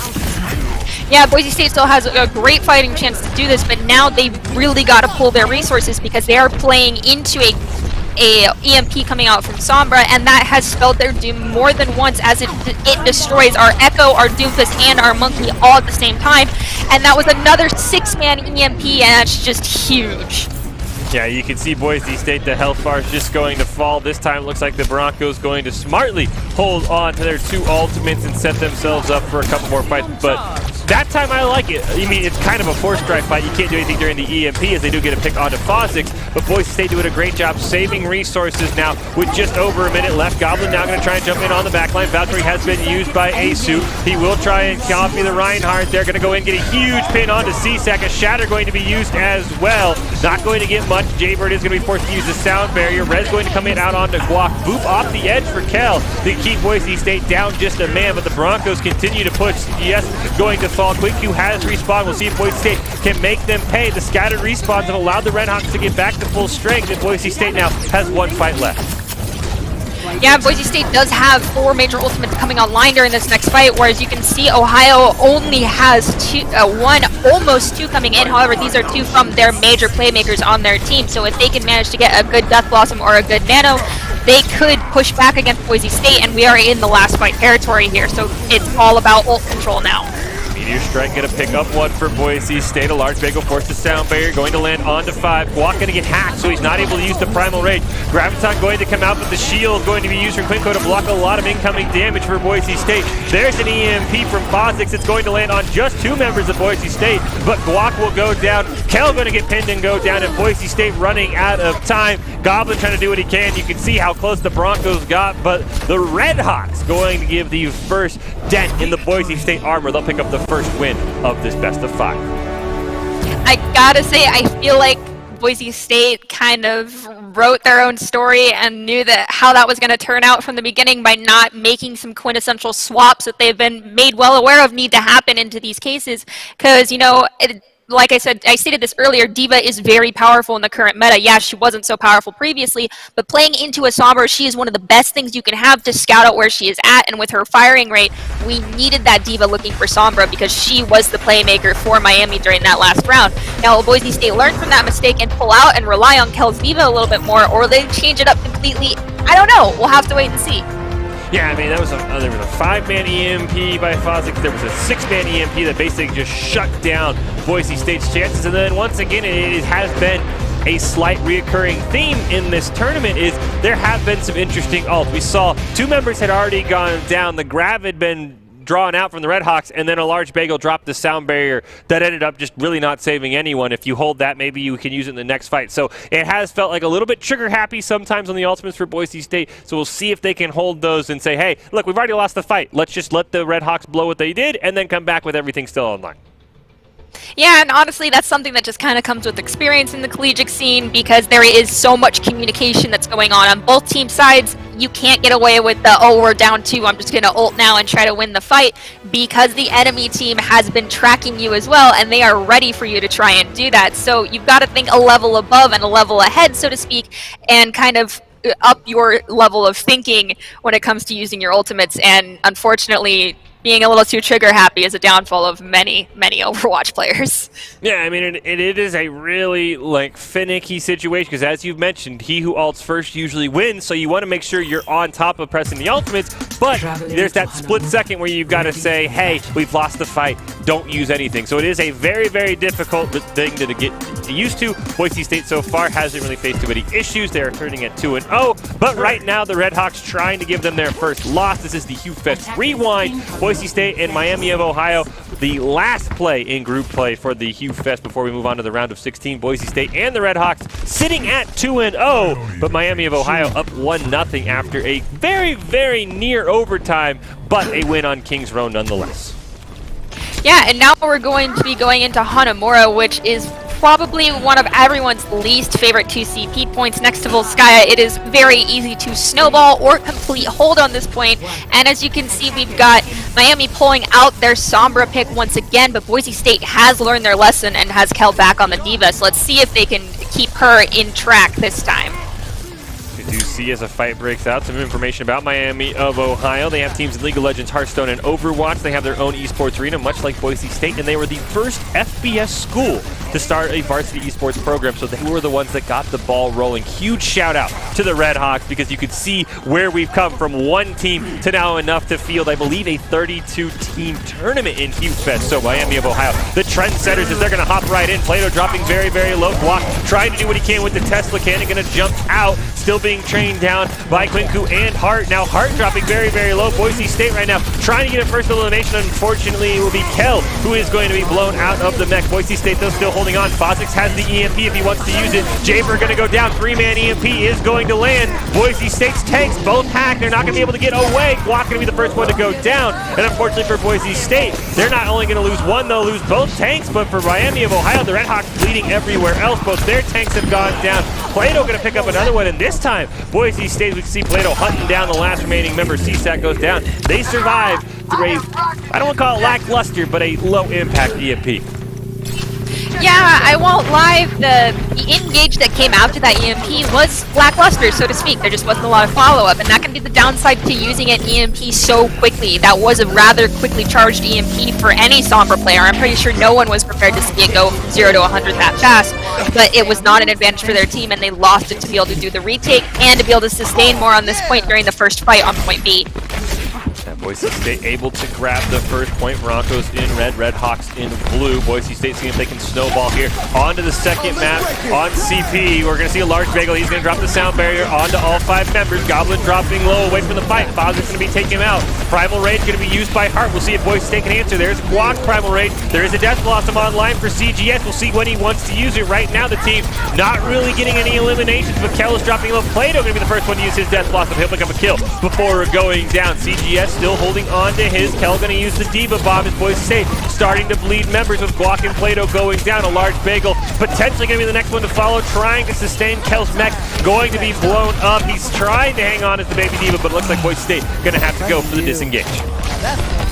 Yeah, and honestly, on that engage, Boise State, it was a little bit sloppy. There is not a lot of target focus. You saw them jump onto the same player all at the very beginning, but then after a couple of moments, someone didn't die. Everyone went off onto their own target, which is something that they need to rectify if they're really going to take this game. And you could also see Goblins once again back on the Widowmaker, which he's playing against not just a Sombra to sneak up on him, but also a Monkey and a Diva. So that's 3 out of 6 players on the enemy team who are going to be shutting down our Widow. I'm not sure if it's the best choice. He's going to get a nice headshot mid-Death Blossom onto CGS. The EMP did come out, landed on the 4. Boise State only going to sustain 1 casualty for that. CSAT going to be using the Coalescence there. Once again, Goblin going to be introduced to, it looks like Quinku, and I think there was also a Sombra on him as well. Not able to disengage. We see Plato dropping very, very low. Boise State this time once again survives the EMP, but now starting to bleed members. And with just over 3.5 minutes left, the Broncos probably going to disengage as a couple more eliminations come out. Yeah, and you can see that we've got Goblins swapping over to the Doomfist, which I'm not quite sure how that's going to go with the Sombra, who's going to be conveniently hacking him every time he jumps into the air. Boise State's really got to recenter their focus here and figure out what they're going to do, as we are playing a almost perfect mirror match going on right now. It is going to come down to, can they play together, and is our Lucio going to be able to avoid those hacks coming out from Sombra and able to back our team up when an EMP blast does come out? Is Boise State calculating the enemy team's ultimates correctly, or are they kind of more lax about hold tracking this game? Goblin going to get hacked. He is going to drop a little bit low, but Asu able to sustain him for now. And now Boise State going to try and hop onto the point. Right now, a couple of ultimates up on each side. There is an EMP, but it doesn't matter. CGS going to get the first kill onto Plato. There's the EMP onto 4 members, but a large bagel doing a great job dodging it. Was able to get the sound barrier out. Unfortunately, it was not enough to keep Guac alive. Primal Rage going to be used by Hart. He is dropping down towards 50%, but Boise State losing members. Goblin going to be the next one to fall. Asu trying to do what he can on the Moira. Going to have to shift away, and Boise State once again, it's Ben Fosix on the Sombra, who has dictated a ton of fight victories. Kel going to get punched to death, and Boise State once again going to have to wait for some respawn. Boise State is going to have to wait for respawns as they've got this Sombra on their backline getting a lot of ult charge off our teammates, because we just are not spying her out quick enough and taking care of her. And we're also playing heroes that when played into Sombra are completely shut down. So Boise State might have to completely rethink their playstyle here, but they do only have 2, if not 3 fights, so they've got to get these fights started very fast. Coalescence going to come out. Primal Rage going to be used by Guac. Diva Bomb going to pick up Asu. Boise State now without either of their supports. Plato did get a kill onto CGS, who had the Death Blossom available, and right now the Broncos just trying to sustain. Sound Barrier is going to be used by Jaybird, going to land on all 5 surviving members of the Redhawks. Now, unfortunately for Boise State, that's going to shut down a lot of the engaged. Goblin trying to do what he can. He will go down once again, and now Boise State getting closer and closer to last fight territory, and they're only going to have a pair of ultimates up for it. With only a couple of ultimates and a Sombra also sitting on what is going to be another EMP for this fight, Boise State is really at a strong disadvantage here at 1 fight territory. If they get a single pick before they get the engage, that'll help them out a little bit, and if they can time the Diva Bomb and the Death Blossom perfectly, they have a chance to roll out to take point B. There's a 4-man EMP this time from Fozix, and that's going to be paired with the Death Blossom, and you can just see the Boise State health bars evaporate before your eyes. 4 members have gone down, and now Boise State truly in last fight territory, as their 2 remaining members are going to have to suicide. Boise State now, they've got 2 ultimates to make this work. Honestly, I think now would be the time that we drop the Doomfist and maybe switch over to a Tracer or something with just a little bit more self-sustain that can handle going up against that Sombra a lot faster and help scout out that Sombra, as she is the one that is instigating these deaths of our teammates. And Boise State is not wanting to look at that as being their main issue here, and instead they're kind of just running it down mid. And Boise State, they've got the Death Blossom, the Diva Bomb, and the Coalescence immediately used by Asu. Nice hack onto Plato. He still has the Death Blossom. We'll see if he can get it off. He's going to use it along with the Diva Bomb. Primal Rage has come out from Heart. Diva Bomb picks up one. Then the second one, at least onto the mech, and that's going to make Quinku go down very, very quickly. Here into overtime, Boise State trying to find a tick. They'll get a kill onto CGS. Goblin will have to trade for it. With the staggered kills, that means there can be some respawns coming out from the side of the Redhawks. Boise State has been able to grab 2 ticks. Heart and Jaybird are going to go down. You see a large bagel sitting on the sound barrier. C-Sex Coalescence immediately canceled on death. And there's the aggro sound barrier to try and keep Boise State alive and sustain them through this. Diva Bomb from Quinku going to come out, try and clear the point. It's not going to be enough. And Boise State right now, you can see how close they are. Jaybird going to try and drop a sound barrier. The EMP is online from Fozix. If he can get in there and turn this fight around. Jaybird dropping very, very low. C-Sac, there it is, the 6-man EMP. Can Boise State survive? Looks like Plato's going to get 2 kills, and Boise State right now lasting through that EMP, trying to hold on. Staggered respawns have still allowed the Redhawks to continue stopping any full cap for Boise State. Death Blossom is going to be used once again a second time this fight, as well as the Diva Bomb. Each going to pick up their own elimination. Primal Rage going to be used, and now Boise State starting to get these eliminations that they need stacked on top of each other. There's the team kill, and Boise State in overtime just barely able to get the second point.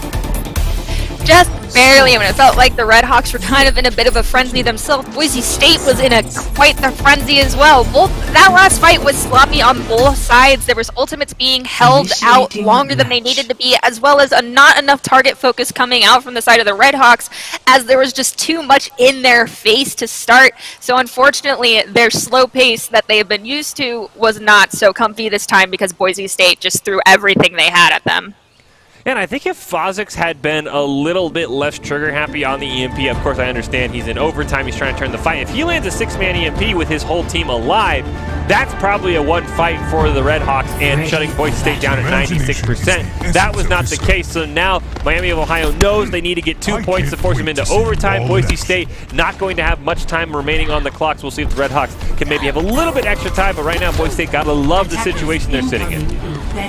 Yeah, you can see Boise State's pulling out their Ash Torb Pig again, which are more long-range DPS, so that gives our tanks the ability to dive in and dive out, with our supports focusing on mainly keeping the damage boost coming out on Plato, as well as keeping our tanks up when they dive in, with Goblin being mainly self-sustained, and Ohio not having a lot of dive to take out Goblin this time on Torbjorn, because they're dropping that Sombra in favor of a May. They might not do so well during this, and Boise State might see a full hold based off their comps alone. We'll have to see how it plays out, as the Redhawks are going to hop right in. They're going to go full aggro. Maywall going to come up, and that's going to allow them to try and sneak around. You can see Guac has dealt with that one, and this is going to allow Plato with some excellent sight lines. Goblin's turn going to be the first unofficial elimination of the match. It looks like the Redhawks are just trying to, you can see, hanging around in that building, but Boise State has full advantage and full knowledge of where they are. Dynamite going to be blocked by the Maywall. Nice ice barrier once again, this time just allowing Miami of Ohio to slowly work over towards the point. And now the Redhawks are going to go all in. C-Sac dropping very low. Quinku going to be forced out of the mech. Boise State now with a slight advantage. We'll see if they can punish the baby Diva. Right now the Goblin turret once again going to be taken out. Heart dropping very, very low with the Orb of Discord. Primal Rage already going to be used by Guac. Hell dropping very, very low. Quinku just going to go off the map. And Boise State is holding on very, very well here as the point is being contested. We're going to see a Coalescence come out, but downstream members, the Redhawks not going to get much, if on anything. Fozix, the Jaybird will go down, and Boise State with a great hold to start it off.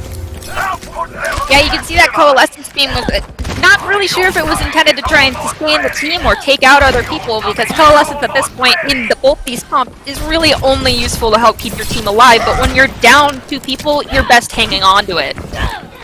No swaps so far coming out from Miami of Ohio, so they're confident that this sort of Maywall their way onto the point to block as much damage as possible was the right call. You see the Valkyrie is up, Molten Core available as well, Plato and a large bagel nearing it on their ultimates, and there's the Valkyrie and the Molten Core both going to be thrown at the Redhawks there. Bob going to join the fight as well. Plato dropping very, very low. CGS going to be the first one to fall though. The large bagel will go down, have the Transcendence online. Quinku going to lose the ult. Heart going to get knocked off the edge, and Boise State sustains sustaining some casualties as the Blizzard does come out, lands a 3-man freeze. Kel going to use the Diva Bomb, is going to take some pressure off those frozen members of Boise State. Jaybird dropping that sound barrier, and Boise State with an excellent start to this. Goblin will go down, but as Fozix falls, this looks like Miami of Ohio might be best to just sort of wait things out as the Resurrect comes out, as they're right now sort of being staggered coming back onto this point. Boise State, I will not lie, did not look like they were completely ready for that Blizzard to come out, but they did handle it very well, and they survived surprisingly, and now you can see Ohio's dropping the Mei in favor of a Hanzo, which might help them out a little bit with regards to this diving that's happening on their back line and have a little bit more focused damage because they don't have a lot of forward damage as their comp was before. I think Mythmaker put it right there, as you can see. Boise State thriving in the chaos when it's a more drawn-out and structured team fight. It really feels like the Redhawks have had the advantage. Unfortunately, they'll start this one down one. CSAC gonna get headshot out by Plato. Dynamite going to land, not gonna get anything of value for it. Looks like the Redhawks have full disengage, waiting for that Moira. Yeah, but Boise State's also got 5 out of 6 of their ults sitting in the wings, as does Miami. So this is going to be a who's going to touch point first, pick the fight location, and play their ults to their advantage. And of course, yes, it's going to be who ults first. But as we see them losing out on a Hanzo early before the fight started, Miami might be out of luck here. Yeah, Bob is available, waiting for the use. There we do see CSAC has to use Coalescence. Not enough to keep CGS alive. Transcendence and Valkyrie both going to be used there by Boise State. As we tick down under 30 seconds, Hack is going to come out onto Diva. Looks like the Diva Bomb came out as well. Not going to have anything to show for it. Walk now going to throw down that Primal Rage, trying to just stagger the respawns of the Redhawks. We are under 20 seconds and no one really on the point.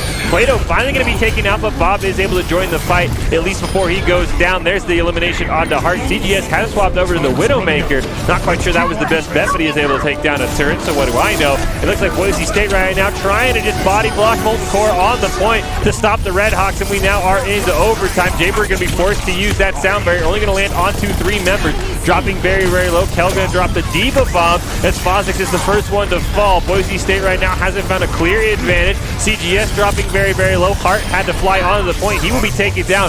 Boise State now sitting up 2, make that up 3 with Jaybird being taken down by Plato. And now the Redhawks unfortunately have to just throw themselves at the point, trying to get any sort of tick to keep this game alive. Unfortunately, now losing 4 members, they're not going to have anything, and Boise State going to take that one. They will even things up at 1 aside. Yeah, so we've got 1-1, which, as I said earlier, is the equivalency of a 0-0 fight. Honestly, the Redhawks are right on the heels of Boise State. I feel like both these teams are very evenly matched. Redhawks and BSU have had ample amount of time as a team to get to know each other and play on their own. And now it's time to see if they've had enough time to overcome one another, so to speak, as we are kind of the big names within our conferences, respectfully. And I am just absolutely floored being able to watch these two teams actually go head-to-head in this tournament for once. Yeah, both these teams currently sitting at 2-0 in the group of the HUE Fest Invitational. This is a rewind to look back at what the Overwatch team did. Weren't able to feature it on the stream as League was going at the same time. And Boise State and the Redhawks both just trying to find who is going to be the winner and who is going to be unfortunately forced at 2-1 when they advance into the round of 16. And right now the Broncos, that was a great answer back. Kings Row felt not as close as it ended up being. I know it was about 20 meters, but it really felt like the Redhawks were in control the whole time. And that time, even though it was just sort of pure chaos for Boise State, that was an excellent defensive hold to not even allow a tick for Miami of Ohio. I think BSU really realized that if they are to overcome Ohio here, they needed to make the fights happen when Ohio was not prepared, and that was catching them in transition, because you saw more than once Ohio would rotate out of point of view of our players. They would regain all of their health, their cooldowns would be almost completely back, and Boise State would just let them be on their merry way. But when Boise State realized that they can't let them have that slow of a pace of a fight because it's too comfortable for Ohio, they really were able to capitalize on the slow pace that Ohio enjoys. And as we go into the next map, the team's tied at 1 aside in the best of 5. No hero bans, and it looks like for Boise State, once again, they've got to be very, very aware of where Fozix and that Sombra are. He's had 5-man EMPs, he's had 6-man EMPs, and about 90% of the time, when he lands an EMP, it's a game, it's a winning fight for the side of Miami of Ohio. Exactly, so Boise State's really got to be on top of tracking that EMP, scouting out and spying where that Sombra is at, and making sure that your Lucio is hiding and ready to come out and support your team, or in this case the Zen, if they are to get EMP, but that means your Zenyatta needs to be far enough away that he's not the target of the EMP. And now the Red Hawks just sort of holding Boise State in the spawn, using the payload as a nice little line of sight. Dynamite hit from Plato, going to put some damage in on the back line. Hart dropping very, very low, and he'll be the first one to go down. Kel sustaining some damage, but so is Jaybird. Boise State trying to get their second elimination and open things up to start pushing. Right now, no one else has found much success. We do see a ton of damage. There it is. Plato going to get one onto CSAC. Jaybird dropping very low. Unfortunately, Quidku will get one onto Goblin, but now without any support and CGS going down, this should open things up for Boise State as they get a couple of more eliminations to be able to start pushing the payload. Yeah, Miami did a very standard hold to peak here on Havana point 1, which is get on the payload and try to run out as much time as we can on this first fight, because by holding that payload at the spawn doors, you give your team the opportunity to have a whole extra fight before this payload will reach point A. However, I don't know if they're going to have enough time with how staggered out those spawns were to actually get 3 fights out of those, but more likely it'll be 2. See if Boise State can wrap things up, at least on their way to their first payload here. As we see Bob's going to join the fight immediately. Primal Rage and Valkyrie both going to be used, but it's the first elimination onto a large bagel that Boise State has to deal with. CGS will go down, but Kel is going to be forced out of the mech. EMP is online for Fosix as a 5-man sound barrier comes down. Quick is going to drop the Diva Bomb. Is it going to get onto anything as Boise State gets the resurrection onto a large bagel? Hart going to take down Plato, so now Boise State losing that front line damage. We can see Goblin on the Widowmaker hanging out in the back line. Infrared sight going to be dropped. So Boise State has at least somewhat of an advantage as a 2-man EMP. All that lands in Transcendence from a large bagel. Probably baited out there after the EMP as Boise State was not taking a ton of damage. Great job by the Red Hawks waiting that one out. CSAC going to use the Coalescence there. Not really going to have much coming from it as Guac is going to take down Quinco. Kel back in the mech, able to survive. Death Blossom is online now for CGS if he wants to drop it. Fosix gets another elimination on the large bagel. Hart, though, will be taken down as the teams continue to trade 1 for 1. Boise State respawns a little bit closer, should allow them to get back in the fight as they're back to full strength. As CGS now has gone down with the Death Blossom online. You can see he was trying to sneak up onto Widowmaker there and make something happen. Boise State now looks like they forced the Red Hawks to run tail and should be able to keep pushing. We'll see if the Red Hawks win a third fight. Yeah, that fight went a little bit longer than I think Boise State really wanted it to go, because they gave the Red Hawks a lot of ultimate charge so that they could have the opportunity to retake this fight. But they are chilling out only halfway on that EMP because they used their first one a little too early. I think Boise State might be able to get a clean move in onto point A and lock down this first point, because it does not look like we're getting a complete engage here from Miami. Goblin is going to be taken down. Hart going to go down on the side of the Red Hawks, but Fosix going to answer right back. Boise State now out of DPS players for the time being. Now there's a res on to Plato. The Primal Rage has been used by Guac.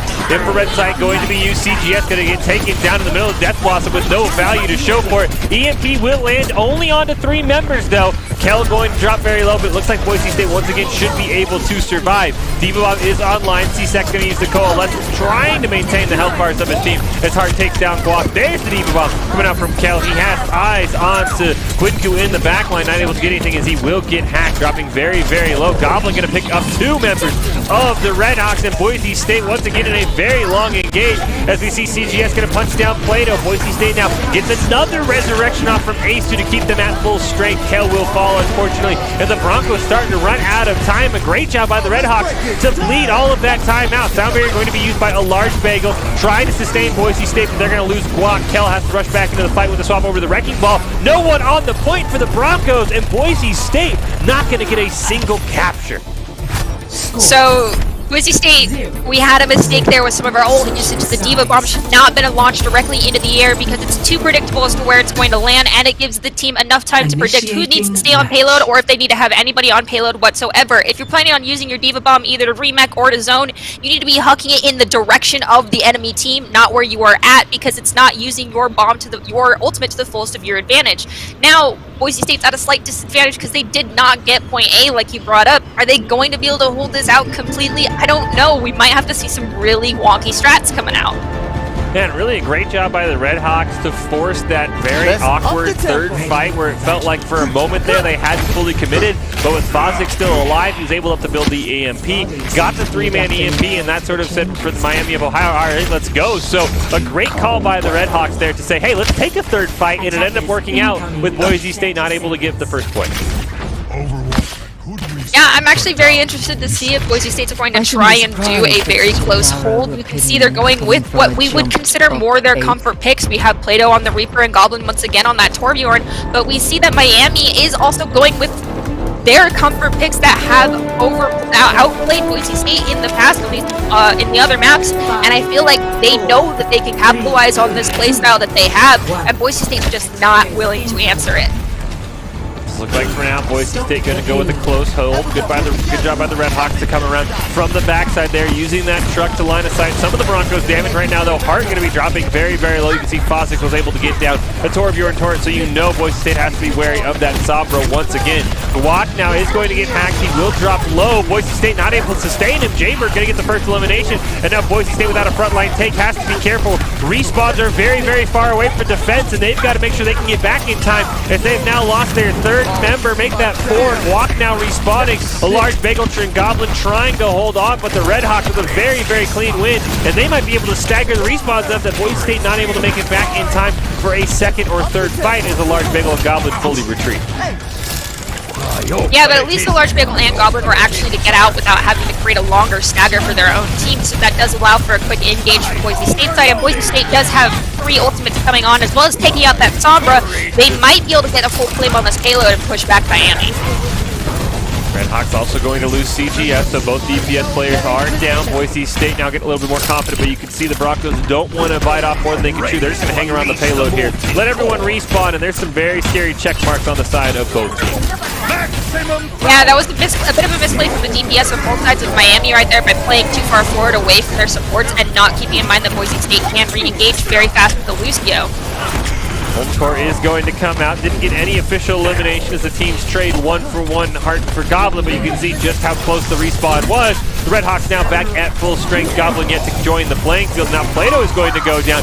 Boise State once again without any DPS. Hack is going to land on the Guac. Going to stop him from Primal Raging. Kel dropping very, very low. EMP going to land onto the 3 surviving members of Boise State. They'll both go down, and Boise State's got to hurry back.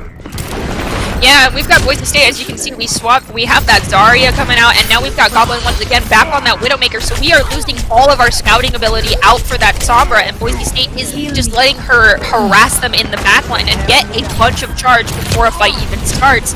Boise State really needs to take a look at their playstyle and look at the heroes they're playing and make some major swaps if they're going to come back from this. Goblin, he at least had somewhat of a plan. Double headshot onto both supports for Miami of Ohio before CGS gets in his face, at least stopping the Red Hawks for now. 1.5 left on the clock. Goblin now has respawn. CGS just about to come back alive. Boise State setting up for what is going to be the last fight. You can see they've got about 10 meters left. Well, they're taking this map. If the Red Hawks get any further or win a fight, it's going to be a win for them. Fosdick has gone down, but he should be back in plenty of time for any final fight with just over a minute left. Ultimates on both sides, and then we're going to kick it off with the Primal Rage from Hart to heal back up to full health. Trying to swing around, Boise State smartly disengaging. Grab going to come out, going to be comboed with the Death Blossom from Plato. It is going to pick up 1 elimination. C-Tech going to use the Coalescence. AC using his as well to try and maintain the health bars. Fosdick's just sitting there pushing the point, trying to get a teleport away now, but Boise State going to make the Red Hawks pay with a couple of eliminations. Can they get Jaybird and Fosdick? No, they cannot, and we're in for the last fight. You've got Kill sitting here on his comfort pick of Zarya. That Graviton Surge was a great play, but maybe the Zarya pick in the long run might not work in Boise State's favor. However, we do have a large Bagel and Guac chilling out on some major ultimates, as well as infrared sights, which if we can pop those before Sombra has a chance to really get in our backline, we can take down their entire strategy and their playmaker. Oh, Goblin's going to take down Fosdick, so Boise State off to a great start. Primal Rage and Infrared Sight being used. See if the Red Hawks can maybe bait a disengage here with 13 seconds left. You see the Sombra at 68%. Might be able to get an EMP in an extended engagement. Right now, Boise State doing their best to body block the point. 3 seconds left. Hart is going to go down. Diva Bomb going to be used, and Quiku's going to pick up 2, and that might change the fight. Fosdick picks up 1 onto Plato as well. The sound barrier from Jay was forced, and Boise State, unfortunately, the Diva Bomb changing everything. They will get a pick onto C-Sack. A large Bagel going to be forced have to use a sound barrier, only going to land onto a couple of members as Boise State only has 6 meters to get EMP completely whiffs from Bozic. Boise State might have gotten a little bit of a break, but unfortunately Death Blossom there from the Reaper is able to pick up one elimination. He'll pick up a pair afterwards. Quinku's going to take down Goblin. Plato trying to do what he can, but it looks like the point's going to be pushed, and the Diva Bomb from Quinku picks up a pair and allows the Red Hawks to win their second map. That Diva Bomb placement, man, I'm telling you, it is everything. If you make it too predictable, it's just not going to work out. But in some cases, dropping it right on the payload without throwing it in the air is the best thing you could do. And that's how this Diva on the Red Hawk side has picked up more than one multi-kill from what I have seen. So maybe simpler is better. Just keep that in mind, guys.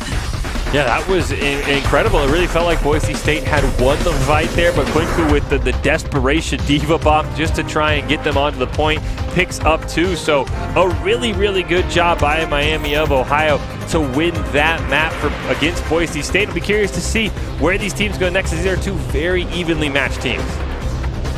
Yeah, and I did actually misanswer this question within the chat room. We're in a kind of a little bit of a special range within our tournament, as we are the top 2 teams within our division. After that first loss, we will still be moving forward, but our seeding placement may not be as kind to us as we had hoped, because we are down 2 maps currently.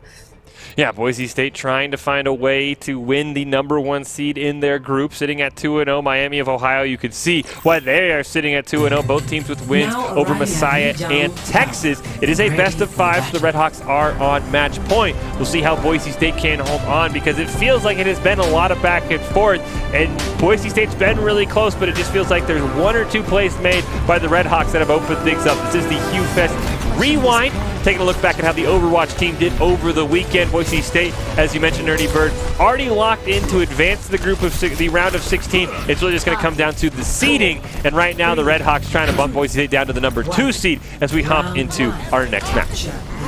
So we've got Boise State. Honestly, this is Lijiang Tower. We've seen them dominate on this map more than once, and not just during this tournament alone. And they have played around this exact comp coming out from Miami very well on this point, because they can take advantage of the sight lines that are available while they are holding point control. Boise State knows what they're doing, knows what's going to happen, and they are prepared for this fight. And I feel like it's going to go more in their favor this time.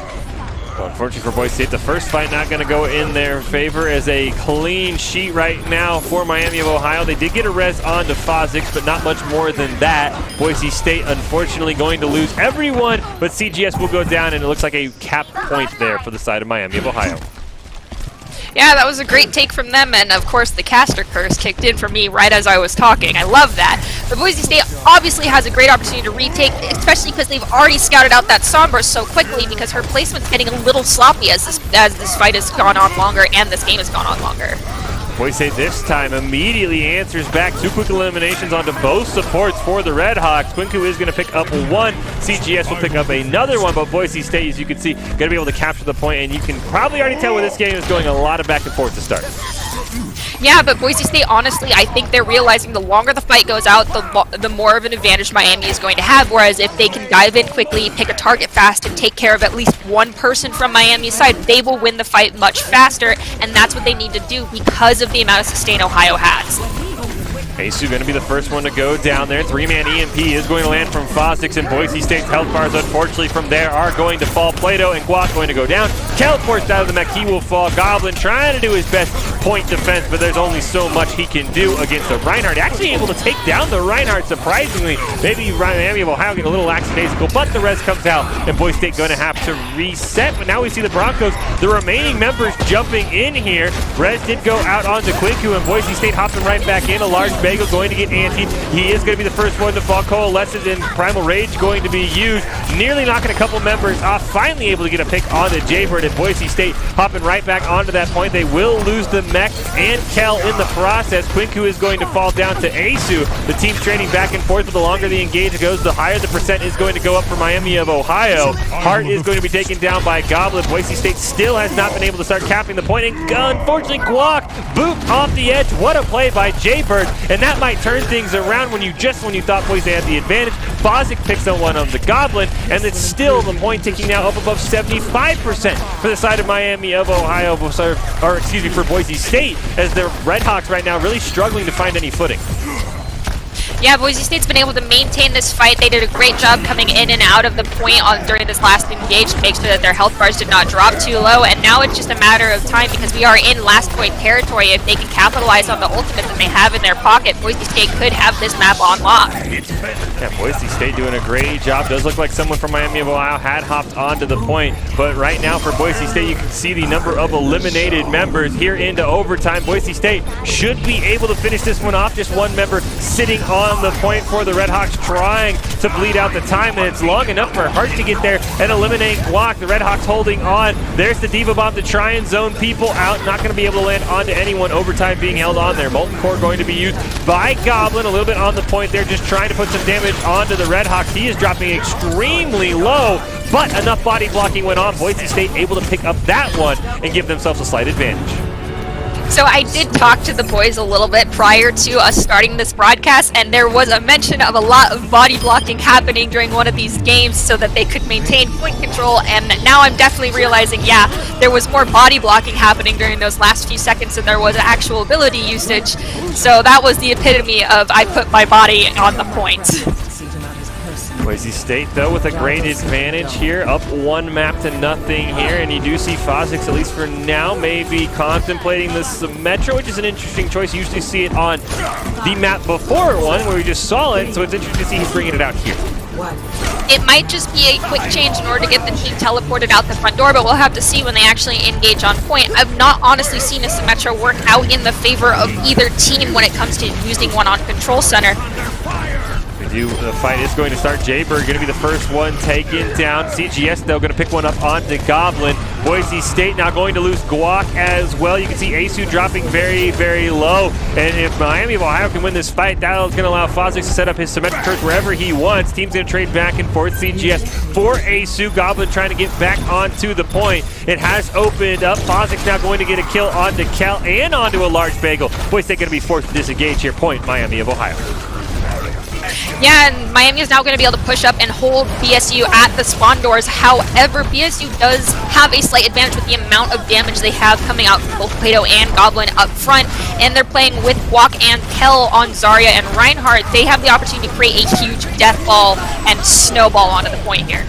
Photon Barrier going to be used by Fozix. Right now, neither team really losing any sort of health. C-Stack has dropped a tad low, but he's going to be able to get all of that back. A large bagel now in the back line. He's going to speed up the rest of Boise State to go all in after the Photon Barrier falls. Sentry turret's being taken down, but right now Boise State has one elimination onto Fozix, but they have to trade it for Goblin. Both teams now down as DPS. Coalescence is going to be used by C-Stack there, but it's not going to pick up much of anything. CGS now dropping very, very low. Boise State just maintaining their health bar sitting on Control Center, but the Redhawks now getting up above 50% in terms of point control. Boise State now, you can see the health bars dropping a little bit low. Riptire going to be immediately used by Plato, and we see it's like it can be immediately taken out. Good job by CGS, able to pick up that one. Guac going to get a kill, but CGS will trade one onto Hart. Goblin will pick up Quinku, and now Boise State, right when he thought they had the advantage, a large bagel will go down. CGS does fall to Asu as the team continue to trade back and forth, 1-for-1. Finally, Boise State able to cap the point and force disengage from the Redhawks.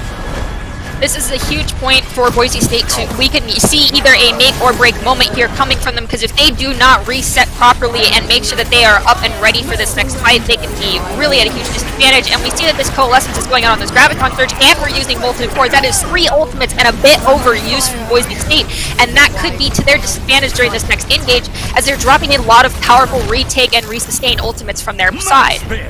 Yeah, Boise State dropping all 5 available ultimates on that fight, and they got a couple of eliminations and a sound barrier to show for it. Meanwhile, for the Redhawks, you can see they now have their own grab as well as the Death Blossom Photon Barrier and the Coalescence. Photon Barrier is going to be used to start the fight. Grab is going to come out, plus the Death Blossom. 3 Broncos immediately going to fall over. Kel barely surviving. He is not going to go down quite yet. Goblin is going to face death as well as his turret. A double boom off the edge for Jaybird, and Boise State loses all of their members. Redhawks get the point back. Yeah, the Redhawks got the point back, but one thing I will point out is they used 5 ultimates, every ult that they had in their back pocket in order to take that fight back, so they have nothing other than their Shatter, and they have to pray that Guac is not going to be in the head of their Reinhardt during this next fight. Plato trying to use the Riptire once again. He will pay for it. CGS is going to go down, but Guac will fall as well. Finally, Boise State able to take out those sentry turrets, and now the Broncos got to regroup. We're in last fight territory here. Yeah, this is honestly turning into a nail-biter moment for BSU. Are they going to be able to calm their heads a little bit, so to speak, and actually play through on this point? They have the advantage with their ultimates as it stands now, so long as they can focus one target. Into overtime there, Jaybird forced to use the sound barrier, going to land that shield onto 5 members. Shields now has faded. Coalesce is going to be used by CSAC. Shatter was used by Guac, but to no avail. Quinku is going to get stunned, but Guac's going to be the first one eliminated in the fight. Photon barrier is going to come down from Bozic. Molten Core from Goblin immediately used, and there's a grab as well from Kelp. The shield has held from Quinku. Finally able to get away. Boise State not able to get an elimination to show for it. Finally, Kel's able to get one onto CGS, but not before members of the Boise State Broncos do go down. You see Goblin trying to hold on. Can Guac out on the point? No, he cannot, but I don't think he would have been able to do much. And the Red Hawk's going to force us to a third map. So overall, that was a great map, both sides, with Boise State unfortunately just did not use their ultimates to the best of their abilities. They can track and use their ultimates much better together, and they need to be focusing on how they complement one another rather than how many kills they can try and get. Head on to the last map here. Miami of Ohio takes this one. They will go to 3-0 in the group. Boise State will fall down to 2-1, but both teams will advance. Boise State able to pick it up. They are going to force us on to a game 5. Bozic's back on the Sombra, but CGS picking up the Symmetra. Meanwhile, the Pharmacy for Boise State going to be an interesting battle here, because right now that Pharmacy, if they play it right, going to be immune to any EMP. So we've got that also going for the counter of the EMP, as well as Kel going on the Diva pick, and as well as Plato pulling out the Tracer. And Plato is truly a beast and a force to be reckoned with on Tracer. He knows what he is doing, and you better not mess with him. He will one-clip you if you try to one-on-one him. So with all of that in mind, Boise State has set them up for a great advantage playing into what we would consider Miami's playmaker here on their Sombra. Boise State was forced to disengage. Hack is going to land on to Guac. He has to find a way out, not able to leap away, and CGS going to get the first elimination as the point unlocks. A large bagel going to get booped off, or going to get knocked off the edge by the Rockets from Quinku, and Boise State now down 2, make that down 3. Probably going to disengage, and the Red Hawks off to a great start here. So the Red Hawks, unfortunately, were the ones that I can say hit the gas pedal to the floor during that fight and were really in the face of BSU. And so they have obviously done a 180 with their playstyle of taking things slow and are now throwing exactly what Boise State had right back into BSU's faces. So BSU's just got to up their game and be as aggressive and quick with their plays and their decisions as they can be. There is no room for indecisiveness if they are going to win this fight. Miami of Ohio up to 30%. Then we see the Pulse Bomb is online for Plato. He's going to drop it out there. Coalesce is going to be used by CSAC. No elimination on either side. Hack is going to go on to Large Bagel. Once again, he's going to get knocked off the edge. Boise State now, see, Goblin is on the back line, but he's only at 30% on the ultimate. He's just trying to build some percentage up right now. EMP is online for Bozic. Boise State has to be very careful. They've gotten off the Pharah, so they have no way to dodge it, but right now it doesn't matter. 3 eliminations going to go out. Goblin just trying to hang on with the little passive lifesteal he has, gets punched down, and Boise State gonna have to smartly disengage and swap over to the Duke pit. Alright, so we've got Boise State now chilling out here with Miami having over 60% on the point, and Miami also has 5 out of 6 ultimates chilling in their back pocket. Boise State, on the other hand, only has 3. But if Guac can actually goad this other team into the right point, along with the help of Kel, they can possibly knock off plenty of members of the other team with only using 2 ults. Diva Bomb came out, tried to pair with the EMP, but the EMP only lands onto a large bagel. Jaybird going to drop the sound barrier as well. Is going to land onto 4 members. Coalescence and Primal Race used by Boise State. Unfortunately, Guac getting hacked, not able to make it out alive. CGS is going to be taken down. Art going to fall off the edge, and Boise State might find themselves in an advantageous spot, and they need to get this point. It's already at 94%. Coalescence going to come out, answered by the sound barrier from a large bagel to help sustain. Some respawns coming out from both sides. Death Blossom only good enough to get Quinku in the mech, but Quinku will fall right afterwards. There's CGS. Death Blossom not going to be able to pick up anyone. Boise State starting to rack up the eliminations now as CSEC and CGS go down. Overtime here. Boise State cannot afford to lose this fight. They need to be able to get this point back. As you can see right now, the members of Miami of Ohio throwing themselves at the point, and finally Boise State gets it, but they've got to be careful. Boise State really does have to be careful as they do not have any ultimates in their back pockets, but ASU does have Coalescence coming online. However, we see Ohio has that fight-flipping ultimate in the form of the EMP blast on their side, while Boise State does not have a large Bagel's ult to help counter that, and that could be very bad as we see a 4-man EMP come out onto the side of BSU. BSU immediately losing 3 members. ASU going to try and use the Coalescence to sustain the Bronco health bars. Does get elimination onto Jaybird in the process, and then immediately falls over as well as Goblin. Kel going to go down, and this should do it for Boise State. Cap going to go over to the side of the Redhawks. The Broncos going to throw their members that did die early in the fight onto the point. CSAC going to use his own Coalescence. Quickly going to throw out the Diva Bomb there to try and zone Boise State. Guac unfortunately will pay, and now that Boise State out of respawns, they're just able to barely get onto the point. But right now the Broncos respawns are so staggered that it's 3 members at a time. Kel trying to do what he can, flying up in the air. He is going to be taken very, very low. Going to be immediately blown down. Plato going to try and jump in with the Meteor Strike. Not able to get anyone. Nice boop off the edge onto a large Bagel, and it looks like Boise State now starting to realize that staggering the health bar is not the best bet. Well, Primal Rage came out, but it is going to be Miami of Ohio picking up the cap there, and they are going to win this series 3-1. Congratulations, Miami. You guys played great. That was awesome to watch, and thank you, honestly, for giving a butt kicking to my team, because as always, you learn the most from a game you do not win. At least that's my opinion. Well, Boise State going to finish group play at 2-1. That was still good enough, though, to advance to the round of 16 for the Broncos in HUE Fest. Of course, taking a rewind back to the weekend, see how the Overwatch team did. And they're going to draw a very familiar foe and a very, very strong esports program. It is going to be Boise State taking on the University of Utah in the round of 16. So the Boise State Broncos, unfortunately, the work not cut out for them there. They're going to go right off against Miami of Ohio and take on the University of Utah. So Boise State, now we're into a single elimination. They've got to be wary because the Utes are a very strong program, and to my knowledge, I'm not sure if Boise State has ever actually defeated the Utes. I know they've faced them quite a few times, but the Utes are a they're almost a storied esports program at this point.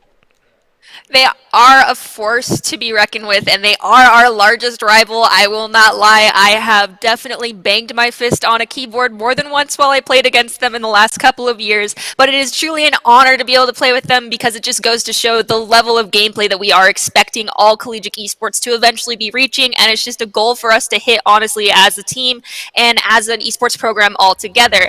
We do know that they are very well practiced. This team practices a lot on their own time as well as together, and they have known each members as a team as a whole for an extended period of time, and not everyone on this team is a freshman, so they are very experienced. I'm also very excited to see how our boys fare against them, as this is the first time this new fresh team, so to speak, will be playing against them. Yeah, it is going to be go ahead. So this is the University of the Utes. We have played them more than once. I apologize for the delay. Okay, so I'm very excited to watch this go down because obviously this is a team that is a force to be reckoned with for Boise State. We have not won against them one time, and every time that we play against them, there's always more we can learn from them.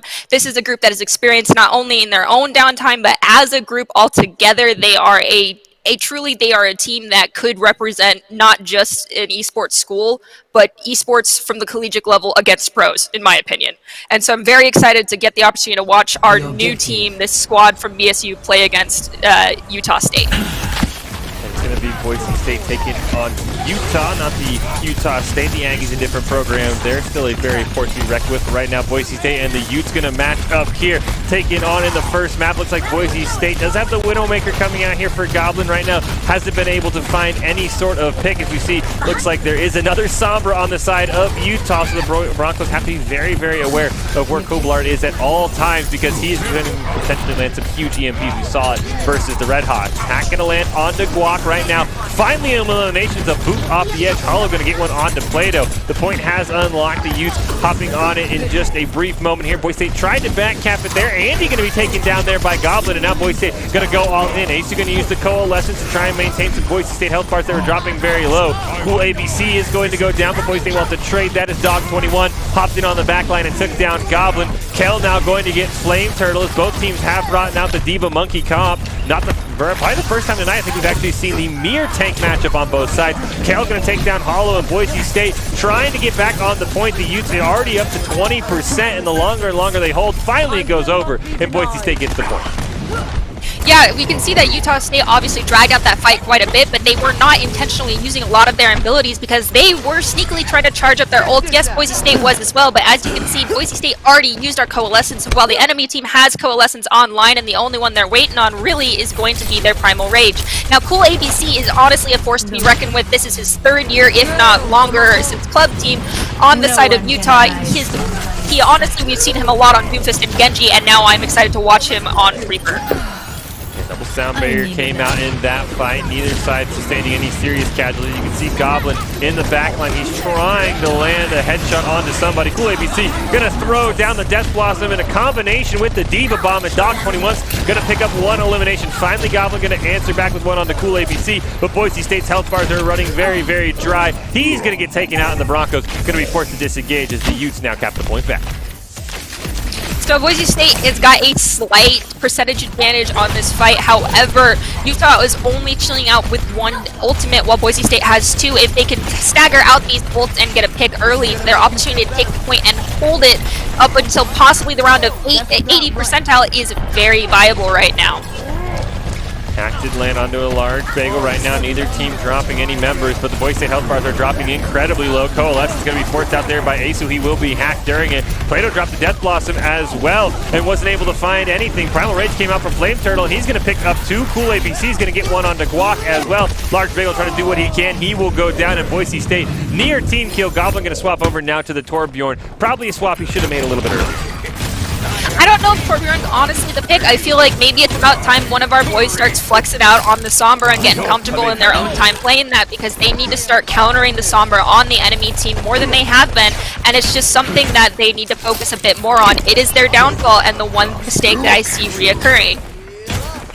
You see, there is the EMP for Kublart online. He is going to have the advantage here if Boise State cannot find him out. The EMP, though, going to completely whip from the Utes, and can Boise State make him pay? Coalescence came out from Andy as well. Boise State, unfortunately, has no ultimates to answer. Nice job taking out the translocator there by Goblin. Going to give himself away just a little bit, but he should be able to get back to the team. He is in on the back line, trying to drop that Sombra extremely low. Cool ABC going to drop down the Death Blossom. Sound barrier used as well by Hollow, and the Utes are going to go up 1 as we're in overtime. Boise State not getting on the point. Finally, at the last second, somebody does, but at the cost of a double kill from the Diva Bomb. Now Goblin's going to try and jump on here. You can see the Boise State health bars dropping very, very low. Plato will see if he can make it back to the point, trying to do all he can, but he's not going to get there. The Utes going to be victorious here on map number 1. So you mentioned this earlier, Fish, how this was like the most we have seen a mirror match on both sides in this tournament thus far, and that is because this is basically the meta that you see right here coming out from the side of Utah. Boise State is changing it up by pulling out this Widowmaker slash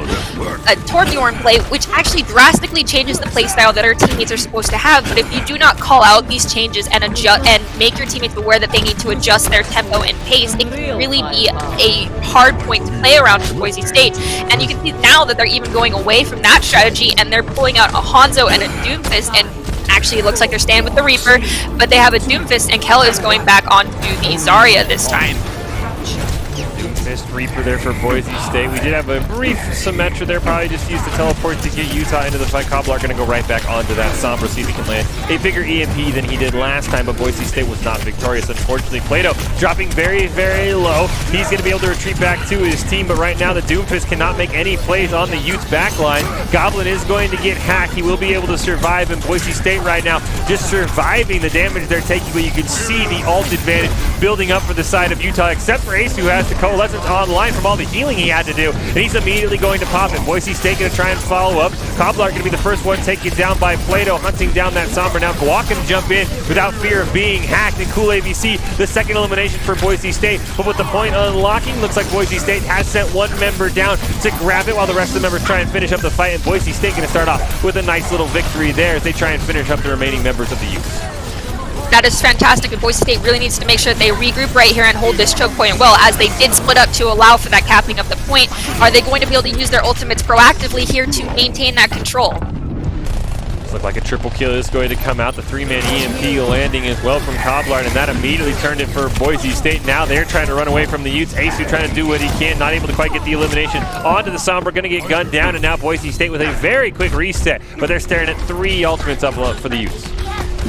Unfortunately, Boise State is just, their comp as a whole is much slower than that of Utah, and so that Utah has an insane advantage with how much speed they have coming out to just ram straight into Boise State with all 4 fours and disengage and re-engage when they lose a player here and there, while Boise State does not have that advantage with how slow their DPS is. 3-man Death Blossom going to come out from Cool ABC. He'll pick up a 4th as well. Looks like Boise State going to lose a 5th. Now the Broncos going to have to retreat, but good job of a dry fight there, getting at least 1 ultimate out of the way from the Utes. And you can see Boise State staring at 5. Point only at about 40%, so Boise State, so they do have some time, but they can't afford to lose another fight here in their own spawn. HUE trying to keep the team alive here. Does look like they're going to potentially hop in on to the Utes now. Dog21 going to use Diva Bomb, so Boise State's going to have to be forced to full engage. Death Blossom going to pick up 2 from Goblin. Andy's Coalescence not going to be enough. Flame Turtle has popped the Primal Rage. Finally, Cobbler going to get one on the board for the Utes, but it might not be enough as Boise State has picked up 3 eliminations. Flame Turtle going to make it 4, and now the Broncos hopping on the point. They're going to get it back. Boise State honestly was able to separate Utah during that fight, and that's how they were able to take advantage and actually knock out their players. But as you can see, there was a lot of split target focus from BSU's side, which is going to not play into their favor in this next fight if they keep that playstyle up. They need to be targeting the same people at the same time. Did lose HUE. Looked like for a second there, Boise State had almost a couple of picks. 3-man EMP is going to land from Cobblar. Sound barrier from a large bagel, though, was able to keep everyone on Boise State alive. Good job dodging that. Plato and Dog21 going to exchange lives there. Now the sound barrier from Hollow is going to mean that Utah can start pushing forward. Cool ABC does have the Death Blossom online, so the Broncos have to be very wary of it. There it's going to come out and at least completely whip. Not even an assist. Andy, though, and Cobblar are going to pick up 2 members of Boise State. Right now the Broncos just trying to hold on to the point. Both sides at 60% aside, but with Kel and Guac and Plato all going down, the Broncos probably going to be forced here to go fall back. Honestly, though, as you can see, this re-engage, Boise State's got an advantage in the ultimate economy alone. You can see only Andy on Moira has ultimate ready to go, whereas HUE's almost got ult. Kel has the Graviton Surge. We have Meteor Strike as well as Death Blossom coming out, rolling from the side of BSU. If they can stagger these ultimates at the right times and engage with enough aggression, they can hold this point out to the 99% mark. Both Coalescence going to come out. Death Blossom will pick up 1. Flame Turtle going to fall as well. Meteor Strike being committed by the side of Boise State, but they're already up 3. Make that 4, now make it 5. Boise State going to get the point right back. Boise State got the point right back, but at what cost? They now only have their 2 tank ults because they used both their DPS ult and a support ult during that last fight, when honestly they could have done with 1 DPS ult. That might be not playing in their favor this next fight. Grab is going to be used by Kel. Dog21 going to throw in the Diva Bomb plus an EMP. Just going to land on the 2 members, though. Kel, unfortunately, is going to go down. Cool ABC going to get an elimination on the Goblin as well. Guac trying to hold the front line as well as he can for Boise State. Him and Flame Turtle both going to use the Primal Rage. And a nice Meteor Strike from Plato is going to pick up 2. And Boise State has to be feeling confident as their respawns have come in. We are in overtime. The Broncos currently holding the point, but they are going to lose Guac. Utah has to win this fight as Andy's going to use the Coalescence. Cobblar's going to pick up a 2nd. A large bagel will be able to trade 1 out, and Boise State is doing a really, really good job holding on into overtime, and large bagel will unfortunately fall. There's the Death Blossom from Cool ABC. He's able to pick up 1 onto Goblin as both teams are getting the respawns. Hollow's now going to drop his sound barrier for the Utes. Unfortunately, Kel's going to get forced out of the mech, and this looks like for Boise State, the point's going to flip over and the Utes take control. During that stagger on the point, Boise State was losing their target focus. You need to be calling out when you're throwing your body on that point, you're doing damage on someone, call that someone you hit because they are the next target for your next teammate. Now we're into overtime, this time on the Boise State side. We'll see if the Broncos can hold on. EMP is going to land just onto 2 members, however, so Boise State is able to hold on. HUE going to use the Coalescence. Goblin going to drop the Death Blossom. He's able to take out 1. Dog21 is going to use the Diva Bomb, and it picks up Goblin to even things out. Kel also going to lose the mech. Plato immediately going to commit the Meteor Strike as HUE does go down. He doesn't get an elimination, unfortunately, and a large bagel will fall. Cool ABC going to be taken down by Kel, who also goes down to Flame Turtle, and now the Utes able to get that point, and they will go up now 1-0 on Boise State. I will not lie, Busan is a love-hate relationship for the BSU squad because it feels like every other tournament says that we have to have Busan as the first map, so it kind of leaves a bad taste in everyone's mouth when you typically see yourself getting steamrolled one way or another. So I don't think anybody really has a warm fuzzy place with that map. So we'll just have to see if Boise State does a little bit better on this next one. But Utah, that was a fabulous game to watch. I was really happy to be able to watch cool ABC play again, and I'm excited to see all their new freshmen that they have on the squad and how well they are performing together as they have so many new fresh faces. Yeah, Boise State here down 1-0 here in the round of 16 of HUE Fest. A rewind back to see how they did. The League of Legends team fell in the round of 16 as well. So both teams making it out of the group stage here as we get to Doc's keys to the game. Focus the same targets, play to your win condition. First elimination wins the fight, and never take a fair fight. All brought to you by Count, whose Identity Trust Global Network delivers real-time fraud prevention, account protection, and enables personalized customer experiences for more than 9,000 leading brands and payment providers thanks to their award-winning AI. Analyzing 32 billion annual interactions. You're going to know you're safe online with Count. If you want more information, go check them out. Count.com with a K, KOUNT.com. I'm just going to do a mini happy dance in my chair because Doc's keys were very similar to what I was talking about. So that's progress on my side for really analyzing gameplay, right? Yeah, I mean, if you and Doc are on the same page, that is a good thing. Now, the question is the Boise State team on that page, and can they improve after the Utes took the first map there? Heading on to the next one, it is a best of 5. Boise State, plenty of time to answer back, but the Utes, as we've talked about, a historical rival for Boise State. We have not won a match against them in Overwatch, so there's a lot of history on the Utes side. We'll see if Boise State, with their fresh faces, let alone the Utes' fresh faces, can change history. Yeah, it's all going to be really relying on those callouts and trusting your teammates and playing around the meta and playstyle that you guys are familiar with. So hopefully Boise State plays more into their strengths and as a team together, because they can make some magic happen. I've seen it before. We do head into map 2, see if Boise State, as Nerdy Bird mentioned, can make some magic happen here, try and advance down into the round of 8 in HUE Fest, as we mentioned, took place over the weekend. But we want to give a quick rewind, give the Overwatch boys their shout out, their time to shine on the stream. And they did a really good job, 2-1 in the group stage, only dropping a game to Miami of Ohio, who, as we talked about, one of the first esports programs around. So they've had a little bit of history on Boise State, even though Boise State was early in the game. And now taking on the Utes, a rival, a team Boise State has seen a lot of, a team Boise State has unfortunately never found a victory against, and they were really close. I mean, a 99 to 99% battle there. Utes just barely coming out victorious on the second map. So I think Boise State might be in here for a 5-game series or so. Honestly, I personally would love to see a 5-game series, because when you kind of hit that exhaustion point with both teams and you see more of the mistakes, I think it speaks more to the ability of the team to play as a team. The longer they're stuck playing and the more tired they get, because you have to rely on each other more to consistently be playing together and as a whole, and it becomes less so self-orientated once you've really gone hours into playing this game. We hop in onto the second map, Boise State and Utah here. We'll see what the Broncos want to do. Looks like, at least for now, an early Bastion hover, but it doesn't look like. We'll see if Boise State wants to stick on it. 4, 3, 2, 1. See if the Utes are able to hold Boise State. We've seen a lot of teams holding teams in the spawn here. Right now, Goblin went to the turret for him. He immediately is going to be taken out. So Boise State, without a DPS, they're probably going to have to retreat. You could see Guac dropping very, very low as well. So Boise State right now has to watch out. I don't know if that Bastion pick, probably the best one until they get the payload moving. Honestly, Fish, I'm going to agree with you here. Seeing a Bastion come out before he can really have a foothold on the payload is a bit strange from Boise State's side, and you can see that Utah is just going to monopolize on the fact that they have one less DPS to move around, have to play around and just get right in the face of BSU.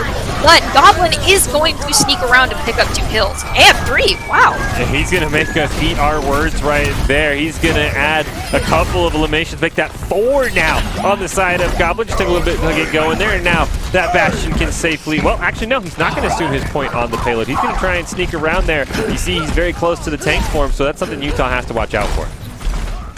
The true Bastion players will tell you the spot to play is not on the payload. That is all I have to say about that. You know, I'm just so used to the pirate ship that we saw all last semester of just riding the Bastion towards victory. That's what I'm used to. As we see the tank form come out, Coalescence going to be used as well. Hollow has the sound barrier, but right now, for all those ultimates, not a lot of damage coming out. Finally, Hollow going to be using the sound barrier there just to keep Dog 21 alive. Couple of ultimates up for the side of the Utes now. There's the Death Blossom from Cool ABC as well as the Diva Bomb. All to show for it is going to be Goblin and Plato. So now Boise State, without either of their DPS members, going to have to be very, very careful. Charge in from Guac, not going to land. It looks like Boise State probably going to be forced to retreat back to the spot. Is now Goblin going to swap over to that Widowmaker. Boise State, their supports and their tank line need to be communicating a little bit more within regards to using that Coalescence, because there isn't so much damage. It is more to give the opportunity for your tanks and DPS to push in through the Coalescence, because they need that added damage to get those extra picks. So that honestly comes down to, are you holding on to Amp and waiting for your Moira to use Coalescence and communicating that, and is your tank or a DPS going in with that Coalescence?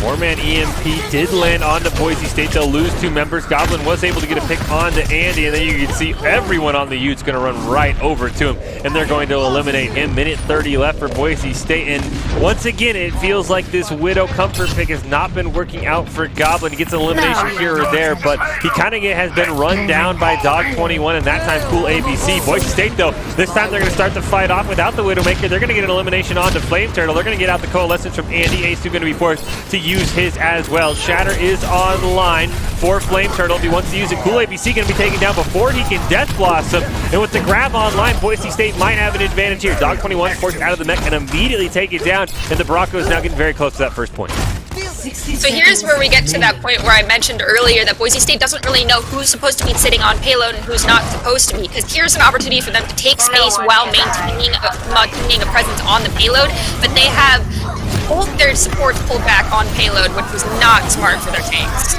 Grab going to come out, and Boise State going to get a bunch of eliminations. Unfortunately, no one accounted for the Reaper. Cool ABC picks up 3 with the Death Blossom before he's eliminated by the Shatter, and Boise State, what looked like a clean fight win, evolves into a very messy one, but they're still going to get the first point regardless.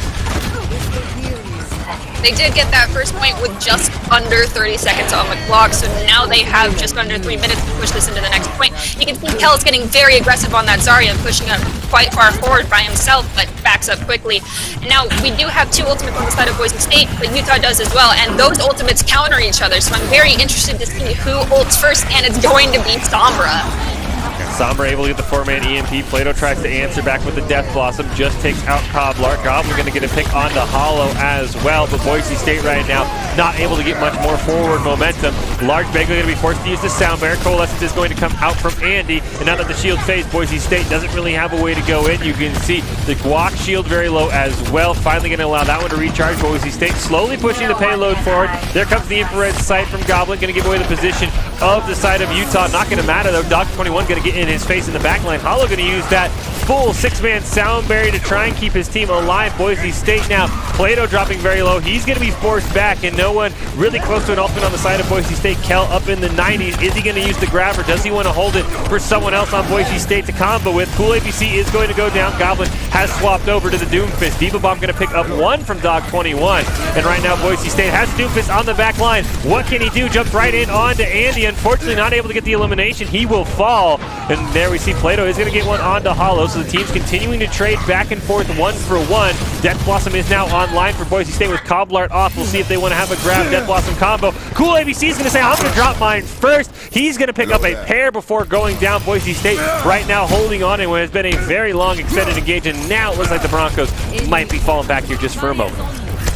So the Broncos are now entering two-fight territory for this last point, and Kel needs to use this ultimate, his Graviton Surge, in this next fight, or he needs to swap to Diva. He's creating a huge disadvantage for the team because Diva provides so much utility while playing into Cool ABC's Reaper, and Reaper has back-to-back gotten multi-kills using his ultimate that can be countered using a Diva. So Boise State needs to reconvene and change their comp up a bit in order to get this next fight to be in their favor.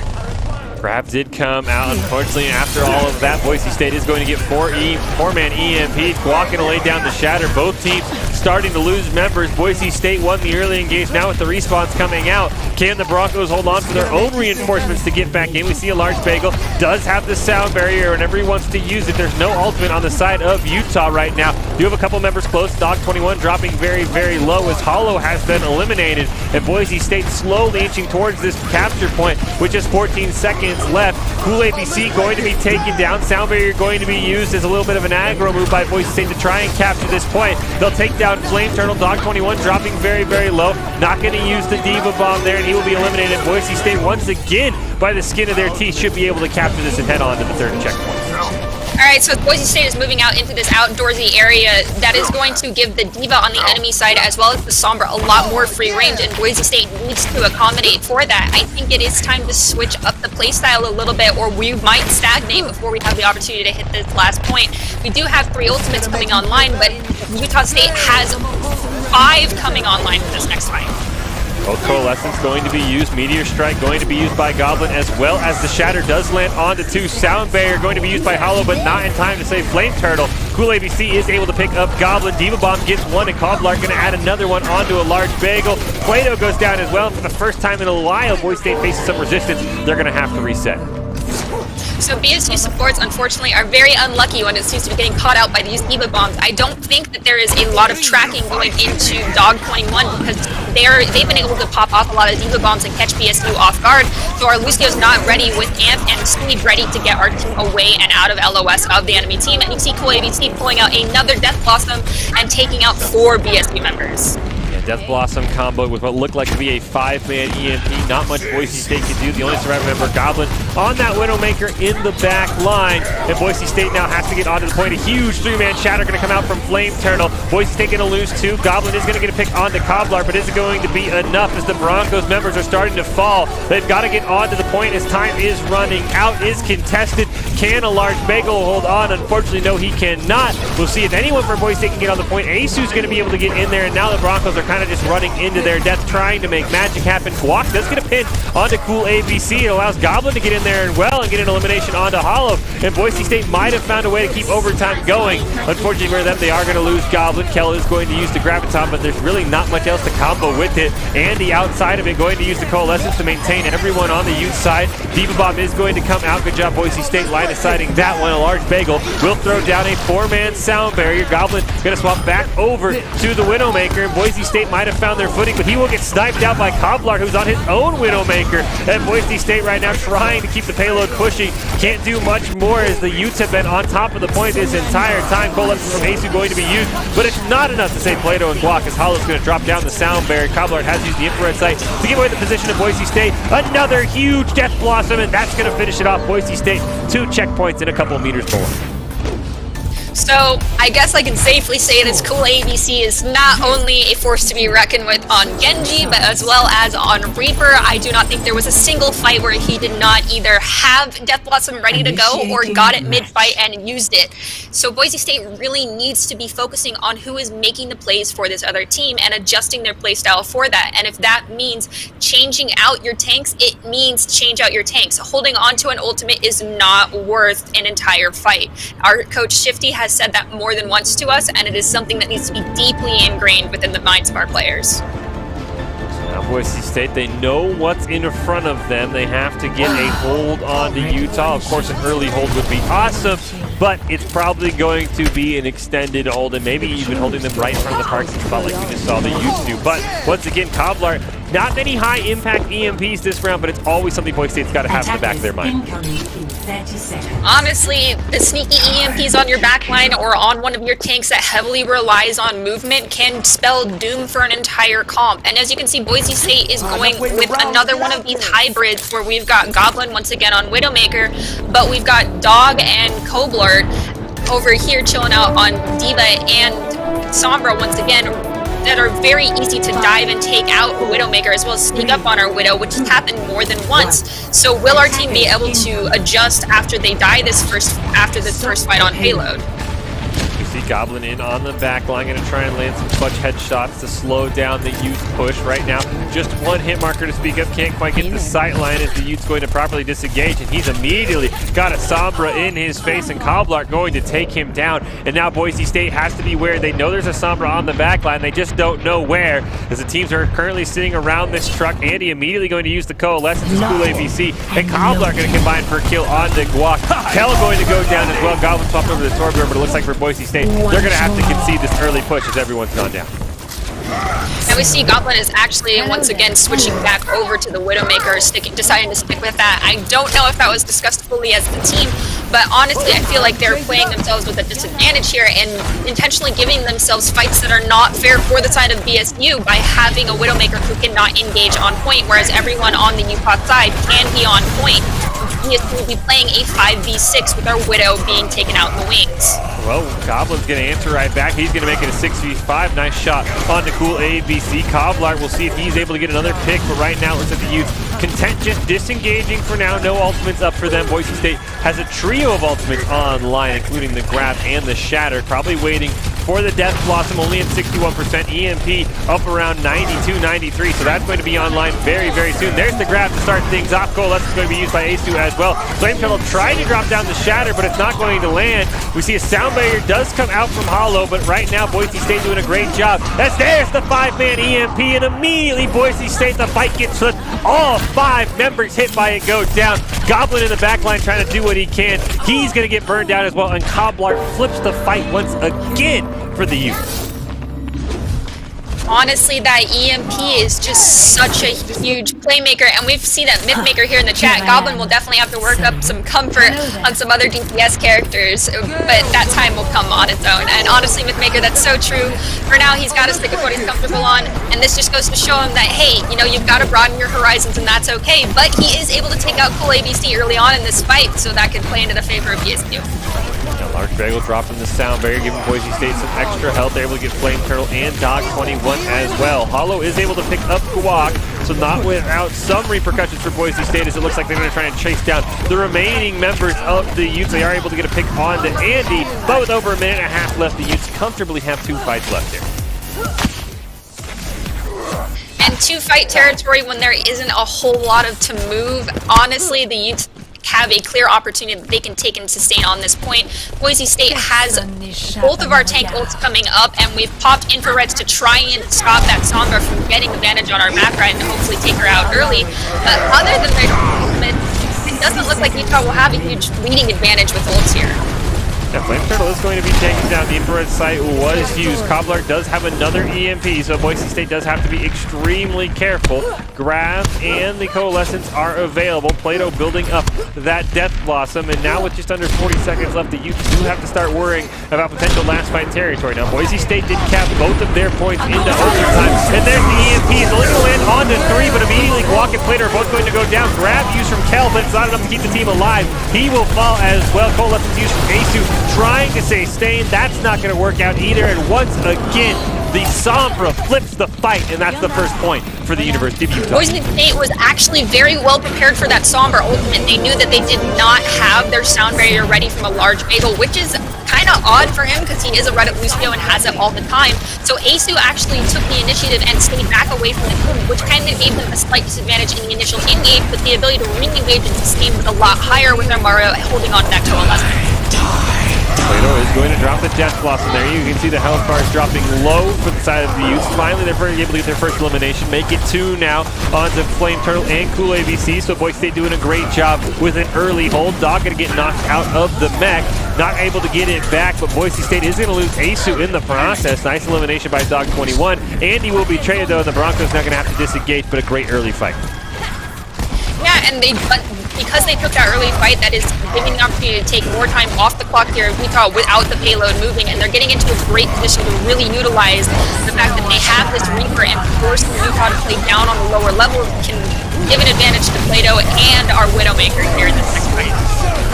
We are going to see, looks like a huge sound barrier from a large bagel going to land onto every member of Boise State. Unfortunately, without Plato, Cool ABC making the difference right now, and the Veracruz going to lose their first fight of this second checkpoint. Goblin eliminated as well. Now Boise State probably got a respawn here and get at least one more fight in.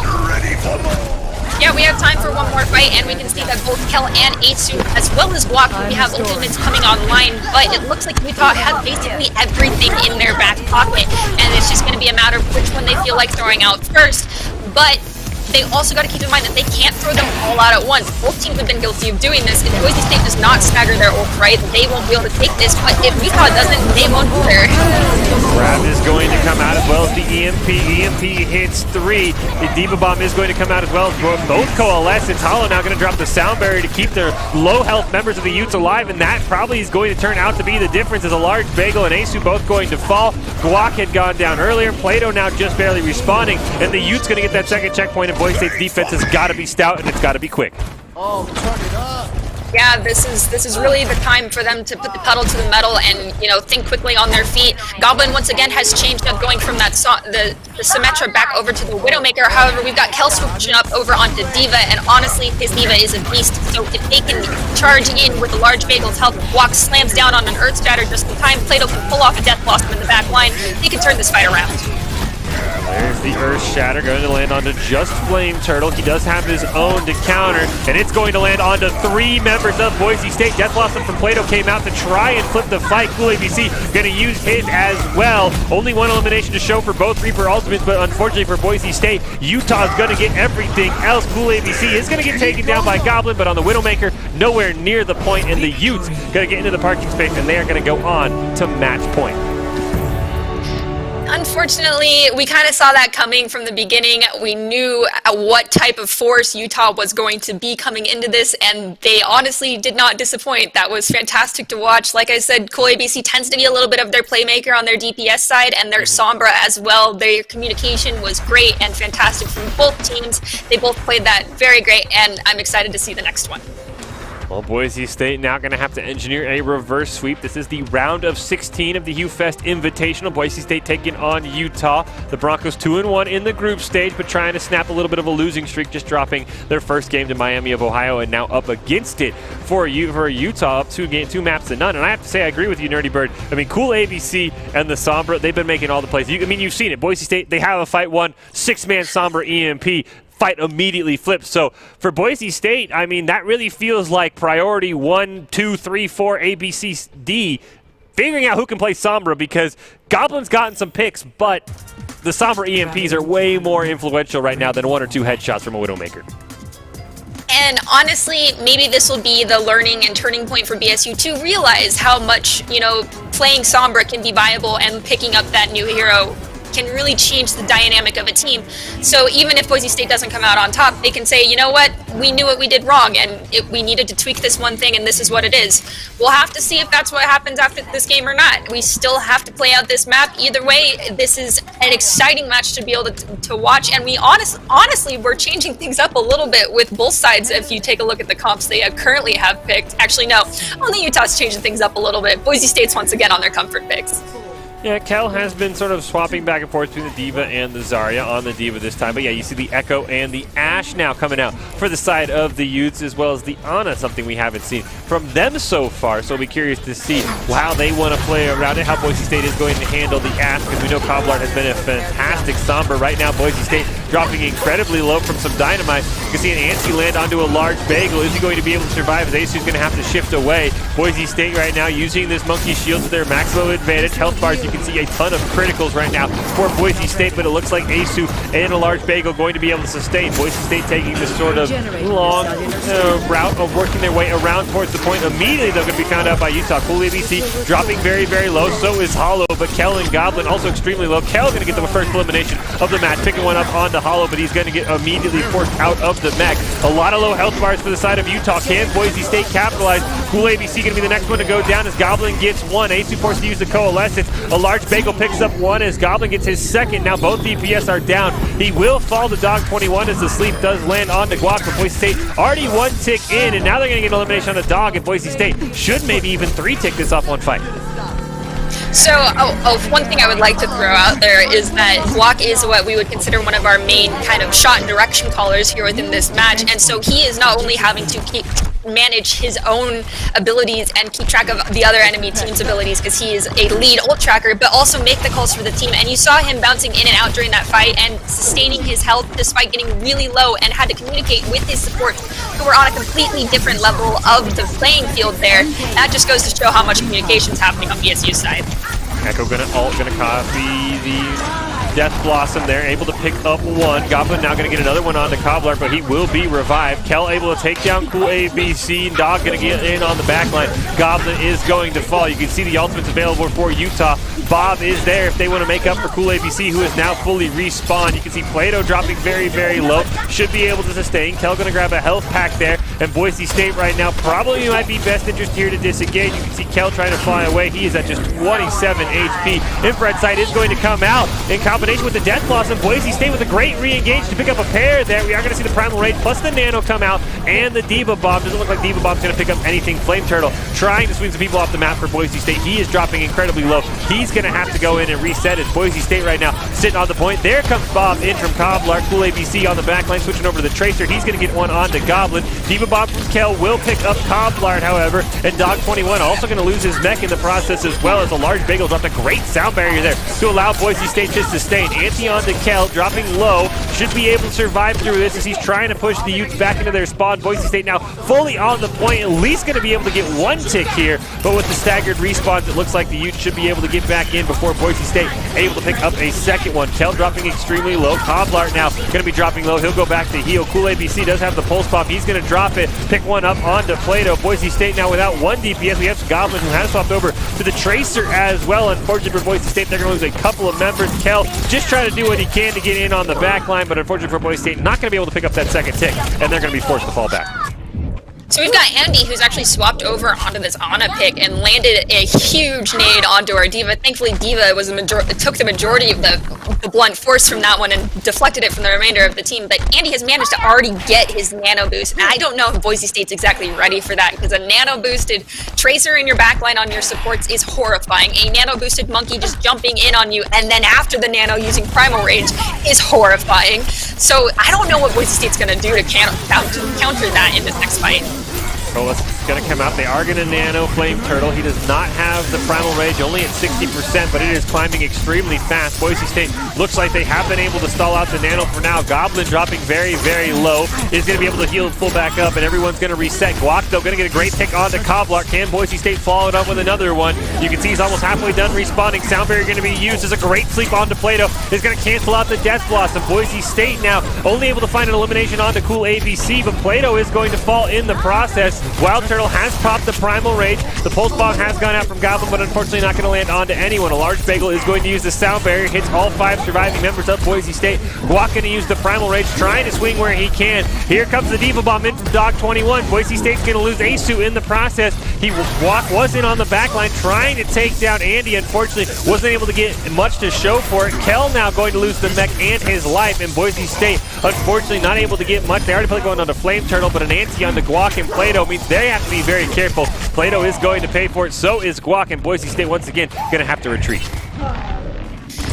Unfortunately, that fight was just dragged out a little bit too long. You could see Guac trying to be proactive and actually shut down the Ana's ability to sustain the team by throwing his bubble in front of her, and that really did cut her off for quite some time. But not communicating to your team that there's an Ana chilling out on the left-hand side, so they're not aware, can be a huge disadvantage, because they need to know where the sleeps and the antis are going to be coming from. Goblin is going to get slept. He's going to have to teleport back out. Him and Cool ABC having a little bit of a Tracer battle. Both of them very, very close to the Pulse Bomb. You can see the Coalescence is online. A couple of ultimates up above 90% for the Utes as well. So both Pulse Bombs going to be there. They're both going to be used. Goblin's going to pick up one onto Andy. The Nano did come out, though, in time before he went down onto Flame Turtle. Soundberry going to be used by Hollow, and now Boise State running out of life. Ace is going to be the first one to fall. Goblin now below everyone, trying to find a good flank right now. Can't find a target, unfortunately, as everyone is above him. Boise State has decided to disengage, and now they have to be careful with the Primal Rage and the Death Blossom up for the side of Utah. So both teams at this point are pretty equal when it comes to their ult economy. The only issue that I really see is the fact that Ace does not have his Coalescence, whereas they don't have to worry about a Coalescence coming from their own side on Andy, because Andy is going to get his nano boost during this next fight no matter what. So Boise State's got to be careful when they engage, and we can see that we're already going to lose 2 players early on because of those ultimates on the side of Utah.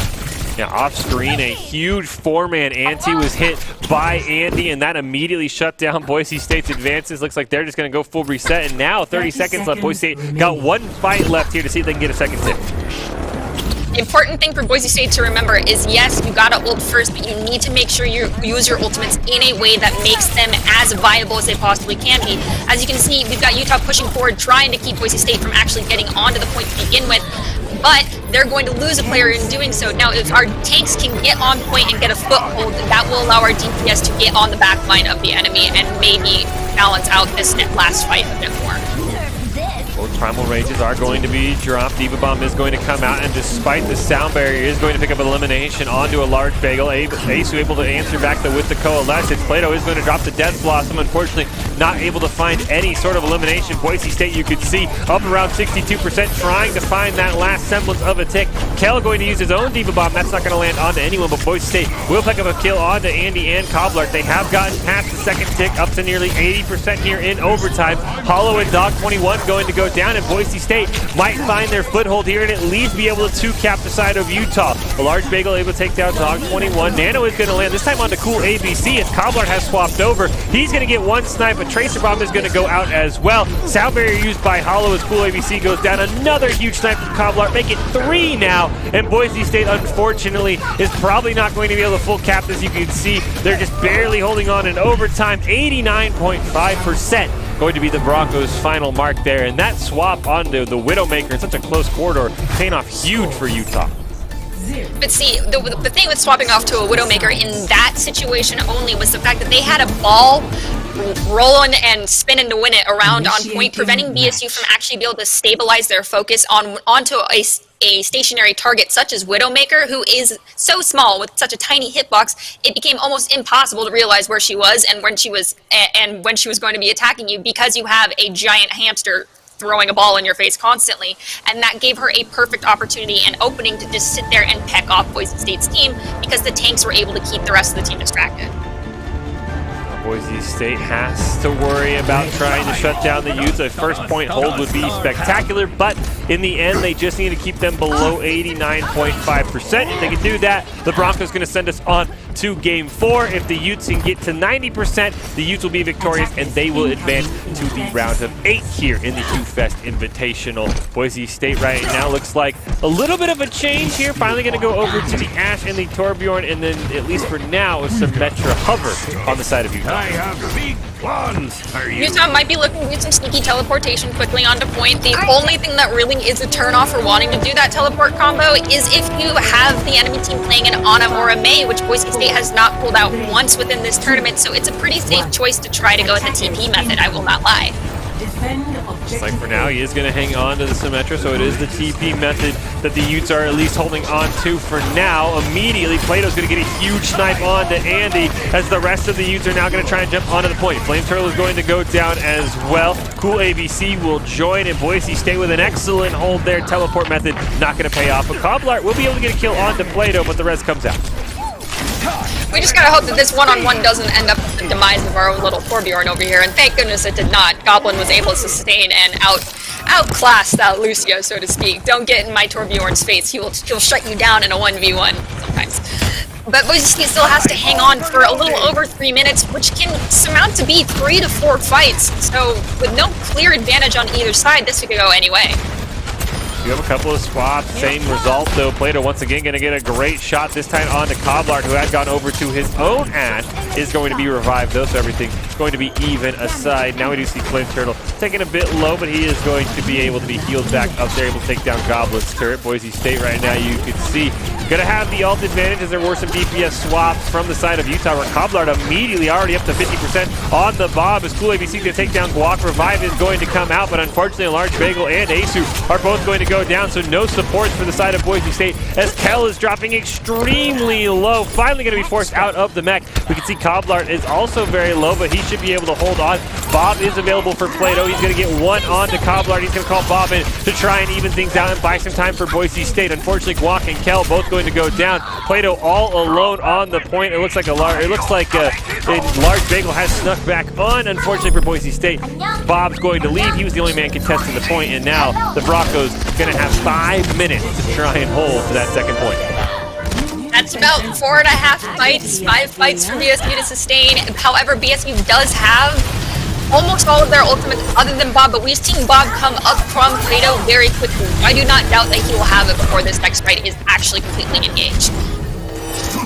It looks like on the side of Utah, the Nano and the Valkyrie are available, as well as the Pulse Bomb and both Diva Bombs. So Boise State could have to be careful, but that's a great way to start it off with a pick onto Flame Turtle. Dog 21 right now has the Orbit Discord. See if Boise State can burst him down at all. Coblart also dropping very, very low. Unfortunately, Boise State not able to pick up any elimination there. We see the Broncos also sitting on their own trio, or should I say quad, of ultimates, and Guac and Plato both very, very close. So all teams very, very close to the queue. We'll see how many get thrown out here in this next fight. During that last fight, it was really important for Boise State to push back the enemy a little bit further because they allowed for this engage to happen a little bit too quickly because Ball does have so much speed when he respawns. However, Boise State was able to split up the enemy team using that Torbjorn ult as well as our Raging Monkey here and might be able to fully sustain without letting Utah get 2 and then some ticks on this point. And Utah going to throw every ult at Boise State, and they're going to be able to pick up 2 ticks to show for it. Boise State holding on to Bob and the Transcendent as Utah falls off. And it looks like, no, they did not get that second tick. They are extremely close. Boise State going to take that one now, but there's still 3.5 minutes left. So we can see over here that Utah is now swapping back over to what we can honestly say is probably their comfort comp. Is Boise State going to do that little tab click and see that they have changed things up, and are they going to be ready to deal with this Sombra, who is now going to start harassing their Torbjorn, because Goblin is a force to be reckoned with on the side of Boise State, and Utah is obviously recognizing that they need to take him out, and they are making adjustments for it, whereas Boise State's not so much doing that in regards to Cool ABC and Koblar. Right now, Large Bagel just trying to deal with the Flame Turtle in his face. He is going to get an elimination onto Cool ABC. You can see Goblin sort of over there in the backline. As right now, it looks like Utah is prioritizing trying to get as many eliminations as possible. They're going to get another one onto a Large Bagel. Bob is going to join the fight as Flame Turtle and Hollow both going to go down. Dog 21 going to fall as well. And this looks like Boise State might be victorious here, but at what cost, using a couple of ultimates. Yeah, but they did get a very large stagger on that Moira here at the very end of that fight. You could hear that they also found where Sombra's at, but Sombra's getting some serious ultimate charge off of Boise State, so they really got to work on not feeding her ult and just taking her out very quickly. And that is something that kind of comes more with the Diva play in the future, and it's something that our team will get better at as this meta progresses. And in this next fight, it looks like, just solely based off numbers, Boise State does have a slight advantage coming in with their ultimates. However, they do have to be wary that Koblar already has that EMP and they cannot be caught off guard by it. 95%, so just a few shots away. Should be able to get it. Now, the good news for Boise State, you can see they are sort of pre-spread out, so they should be able to sustain an EMP only onto a couple of members. Coalescence going to be used, answered by the Valkyrie there. Molten Core also going to come out from Goblin right now. EMP being held onto by Coblart. Transcendence is available for a Large Bagel. We'll see if he can survive being EMP'd. There's the EMP, going to land onto 3. Immediately, Transcendence is going to come out as well as the Primal Rage. Boise State scouting that one out perfectly. Going to pick up a pair of eliminations. Can they get anything else? Flame Turtle goes down. Cool AVC forced to retreat, and a great job by a Large Bagel to read that one, wait for the EMP, and then immediately Transcendence. That honestly was a gorgeous play coming in from both of our supports. The sustain that they both provided during that fight was quintessential to their survival. Again, I don't know about that Diva Bomb. I felt like it was a little overkill, but at the end of the day, you can charge that ult pretty quick. Hopefully your Mercy will give you a little bit of a damage boost. And we've also got Plato coming in with an ultimate this next fight. However, because we used our Diva Bomb a little unnecessarily, Boise State only has 1 ult this fight, whereas Utah's got 2, almost 3. Have the Death Blossom online, only 60 seconds left. Utah trying to get that second ticking up above 90%, and the Death Blossom kicked things off with a pair of eliminations. Bob has been called in to join the fight. Kell is going to get kicked out of the mech. We'll see if Boise State, they should be able to respawn in time here, as now Bob is going to be eliminated. Coalescence is going to be used by Andy over Discord on Doc21, who does have the debuff on the Cobbler. Gonna fill up the kill feed. Bang, bang, bang. Boise State gets team killed, and just like that, Utah flips it around, and the Utes gonna be victorious here. They are heading on to the next round of the HUE Fest Invitational. I'm not going to lie, Boise State kind of had the short end of the stick handed to them in this case, knowing that going into the Sweet 16 spot, we were immediately going to have to go up against our longtime rivals. So that was a little sad for us, but honestly, great job, Utah. I'm excited for you guys and looking forward to seeing how well they performed throughout the rest of this performance. And in all honesty, I truly hope Utah took the victory, because then at least we can say we lost to the best team. Yeah, Boise State, as we saw in our rewind, they're going to drop in the round of 16 in both Overwatch and League of Legends. So getting out of the group stage, nothing to be sad about for Boise State. You just know where you want to improve and what the benchmark is for next year. I believe the first time Boise State for both teams, Overwatch and League of Legends, has been in the HUE Fest Invitational. But a great job by Boise State. 2 victories for to show for it, Messiah and Texas. A pair of losses as well to Miami of Ohio in the group stage. And then, as we just saw, Utah there in the round of 16. And even though it was a 3-0 for Utah, that was a very, very close 3-0. Boise State put a lot of pressure on the Utes. As you mentioned, a longtime rival team. Boise State still looking for their first win for, but got to hand it to Boise State. They definitely played them about as close as a 3-0 series can be. Honestly, having watched the last 2 years of gameplay and being on the team the last 2 years to this year, Boise State's ability to handle Utah was above and beyond where they have been. Their skill level is, there was a skill floor and a skill ceiling for our team last year, and I feel like they've been elevated, like they're all the way up at the top of the Empire State Building now, as opposed to being on the ground floor. So our team, though they have some communication things to work out and some ultimate and utility usage, overall, Boise State's team is looking very clean this year, and it's just a few tweaks here and there, and they'll be performing great. And hopefully they'll have an opportunity to take back the title of victory from Utah later on this year, even if it's in a different tournament or a different game altogether. Well, as we wrap things up from our HUE Fest Invitational Rewind to taking a look at the Overwatch team taking a loss in the round of 16. Of course, going to have the Idaho Central Credit Union player of the game, which I guess we could just say could be player of the 4 matches we saw. And Nerdy, do you have any sort of nomination, if you will, for who that's going to be? So I am going to nominate both Kell and Goblin. Actually, I take that back. I am going to nominate both our DPS for once. I normally am biased and will nominate tanks and supports, but both DPS really pulled it out this time. Granted, they weren't playing to the best of their abilities nor their best strengths, because they weren't on what we would consider their true mains and in true main comps for them, but they performed well, and I know that this is kind of like their first real weekend of participating in a tournament. It's very exhausting, so my nomination goes out to both of them. They're both freshmen on our team, and they deserve it. They've put a lot of hard work into this, and it's a little thank you for, all of the struggles that they've had to go through over the past week in preparation for this. Yeah, I was going to say mine would have to be as the player of the night would be Plato. I thought he was spectacular on the Ashe. Goblin did have a couple of picks as well, though I feel like at times the Widowmaker felt like, as you mentioned, kind of distant, not in a fight, and allowed for some 5v6s to break out. So yeah, mine would definitely have to go towards Plato, as we do get our Idaho Central Credit Union player of the night, usually the player of the game, but we got to see 4 Overwatch matches tonight, and it is going to be Plato. Yeah, there we go. We were both right. You said both DPS. I highlighted Plato, and you can see in some of these replays, he made some spectacular plays, especially on the Ashe, and some on the Reaper as well. Those dynamites, man, they're just deadly. The amount of times that Plato went from 0 to 100 on his ultimate before a fight even started was ridiculous. It just goes to show his skill and prowess on this hero, and I'm excited to see what else he can do on other heroes later this season as he gets more comfortable within both the BSU comp and the comp that is currently present here in Overwatch meta.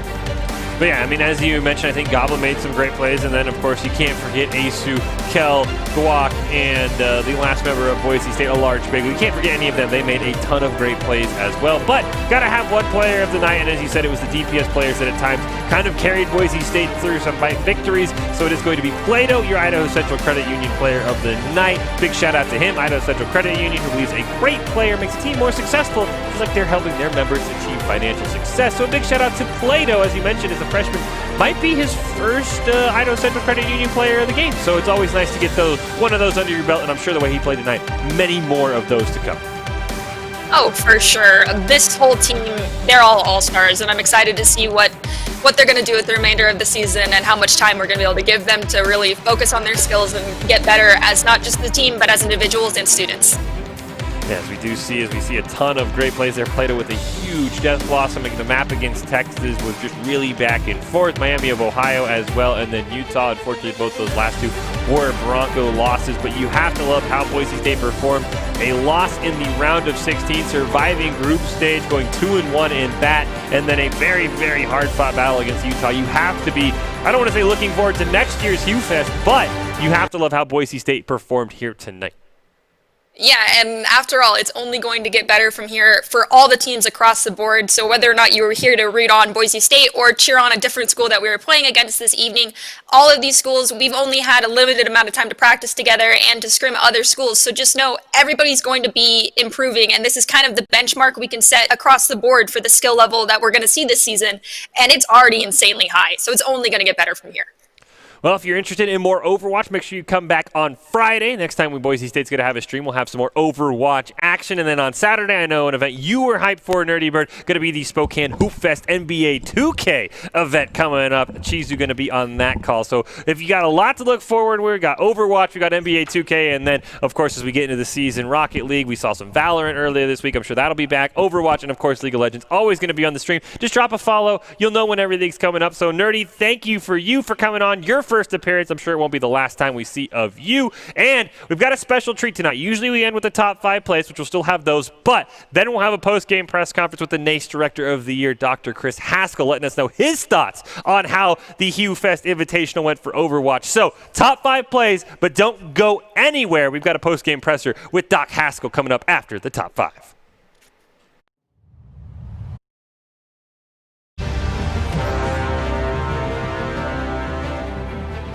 We'll see if he can survive being EMP'd. There's the EMP, going to land onto 3. Immediately, Transcendence is going to come out as well as the Primal Rage. Boise State scouting that one out perfectly. Going to pick up a pair of eliminations. Can they get anything else?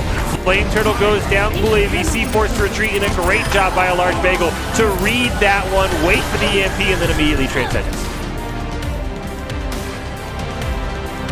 Likely to win, so in this next fight it's really going to be on Boise State to hit that Q button in the right place at the right time, and you can see that we already have a Valkyrie coming out, so Boise State can take this opportunity to be aggressive, and Goblin pops out his ultimate, taking out the Diva out of mech and taking out the Sombra shortly there afterwards, so up 2, Boise State has a great opportunity to maintain this point. Boise State capitalized. You see this and that. Still getting empowered by the Mercy. Another kill onto Scarlet. Plato just running shop all over Texas right now. Make that 3. Guac's going to punch down Young to make it 4. Plato pick up his 4th kill of that engage. And Boise State off to an excellent start as they force Amber out of the mech. And the Broncos got to be loving how that works. But I'm still have time to relay. X22 going to win this battle between the Ashes. Revive this time going to come out from Asu as Goblin's not going to pick the first one on the Conarchy. He'll add a second one to his tally on the Death Blade. Hexium going to go down as well as Super H-Man to Plato. He'll pick up a 3rd on X22 and let's make it a team kill. Kel gets Real Joe and Boise State off to a dominating start. Asu did Game-changing ultimate that we could have had online for our team. Amber going to throw in the deep bump, not going to land on anyone. Scarlet does go down, and Plato, he's in on the back line, and Texas has no idea. Death Blossom picks up 3. Boise State going to win this one. It's just a matter of taking down Amber out of the mech. Scarlet going to try and do what she can, but I don't think she's going to. State Game Pants Esports Arena. As you can see, we got a special guest here tonight, reigning NACE Director of the Year, Dr. Chris Haskell, joining us for his final thoughts on the HUE Fest Invitational. Boise State bowing out in the round of 16 with a tough loss to Utah. Dr. Haskell going to join us right now, and let's start with this first appearance in HUE Fest. Your takeaways. You know what? It's the first time we've gotten to do it. We've been close a couple of times. You would have to travel to it until this year where we could do it from home. Loved it. It was good to compete with the teams that we think we should be competing with. It was nice. Yeah, and then for the Overwatch team, this seems like a great improvement from last semester. What have you kind of seen in this team going forward in the fall semester from these first couple matches? So this is our first real recruiting season where we've been working on some folks for a couple of years, getting folks from as juniors, seniors in high schools, and getting them prepared to come here. We've got Kellen McGurkin, who's an amazing off-tank. He just does so well with Guac, and they play so well together. And obviously, the DPS just juggernaut. You haven't even seen them all yet. We have a couple of others that didn't play in these games because of the substitution rules. If you subbed anybody out, they couldn't come back in at all. But obviously, you saw Joey on his Goblin account, and of course Plato. Brian's amazing. Eagle High School, great player. Always great to have some local talent. Now, speaking of the DPS, now it wasn't all roses for Boise State. There were a couple of Sombra plays, especially in the against Miami of Ohio. Talk a little bit about handling Sombra, what's next for Boise State, because it really felt like those EMP sort of flip fights you thought the Broncos had won. Yeah, we lost sight of the EMP when it was out there, and sometimes that happens where we just don't do the ult tracking that we should, especially with the Sombra. That is not a problem. The Sombra is a 5v6 if you really focus targets early in the fight, and we just waited too long to get an advantage, and then that's when Sombra can do her worst. And then let's wrap things up with the final event of the night. Boise State taking on Utah. We've talked about it, long rivals. The Utes have been victorious every time, but this was a tough-fought match, even for a 3-0. Like I said, one of the closest 3-0s you can have. So what did you take away from that for Boise State going forward about how well they played a great Utah team? You know what? Those kids live in our neighborhood, right? Utah is the team that we want to be able to play against, and we proved in this match that we can play with them. I mean, you never want to walk away with something like a loss and go, well, you know, it's a moral victory. It wasn't a moral victory. We won nearly half the fights. They won the last fight in a few of those maps, but we took fights out of them all night long, and we also, even took sides, which was really, really cool. Those are the ones that we should be able to win, and we'll improve, and we'll show them something next time. Like we said, a top 16 performance for the Boise State Overwatch team. Doc, thank you so much for joining us. As you mentioned, Sombra, a little bit to work on there, and then Utah, a great match for the Broncos. But that's going to wrap things up for our HUE Fest Rewind. As I mentioned, come back on Friday for some more Overwatch. Check out the ever-improving team. But a thank you to the production, to the viewers, to Doc, and, of course, to Dirty Bird for everything. And you guys have a great night.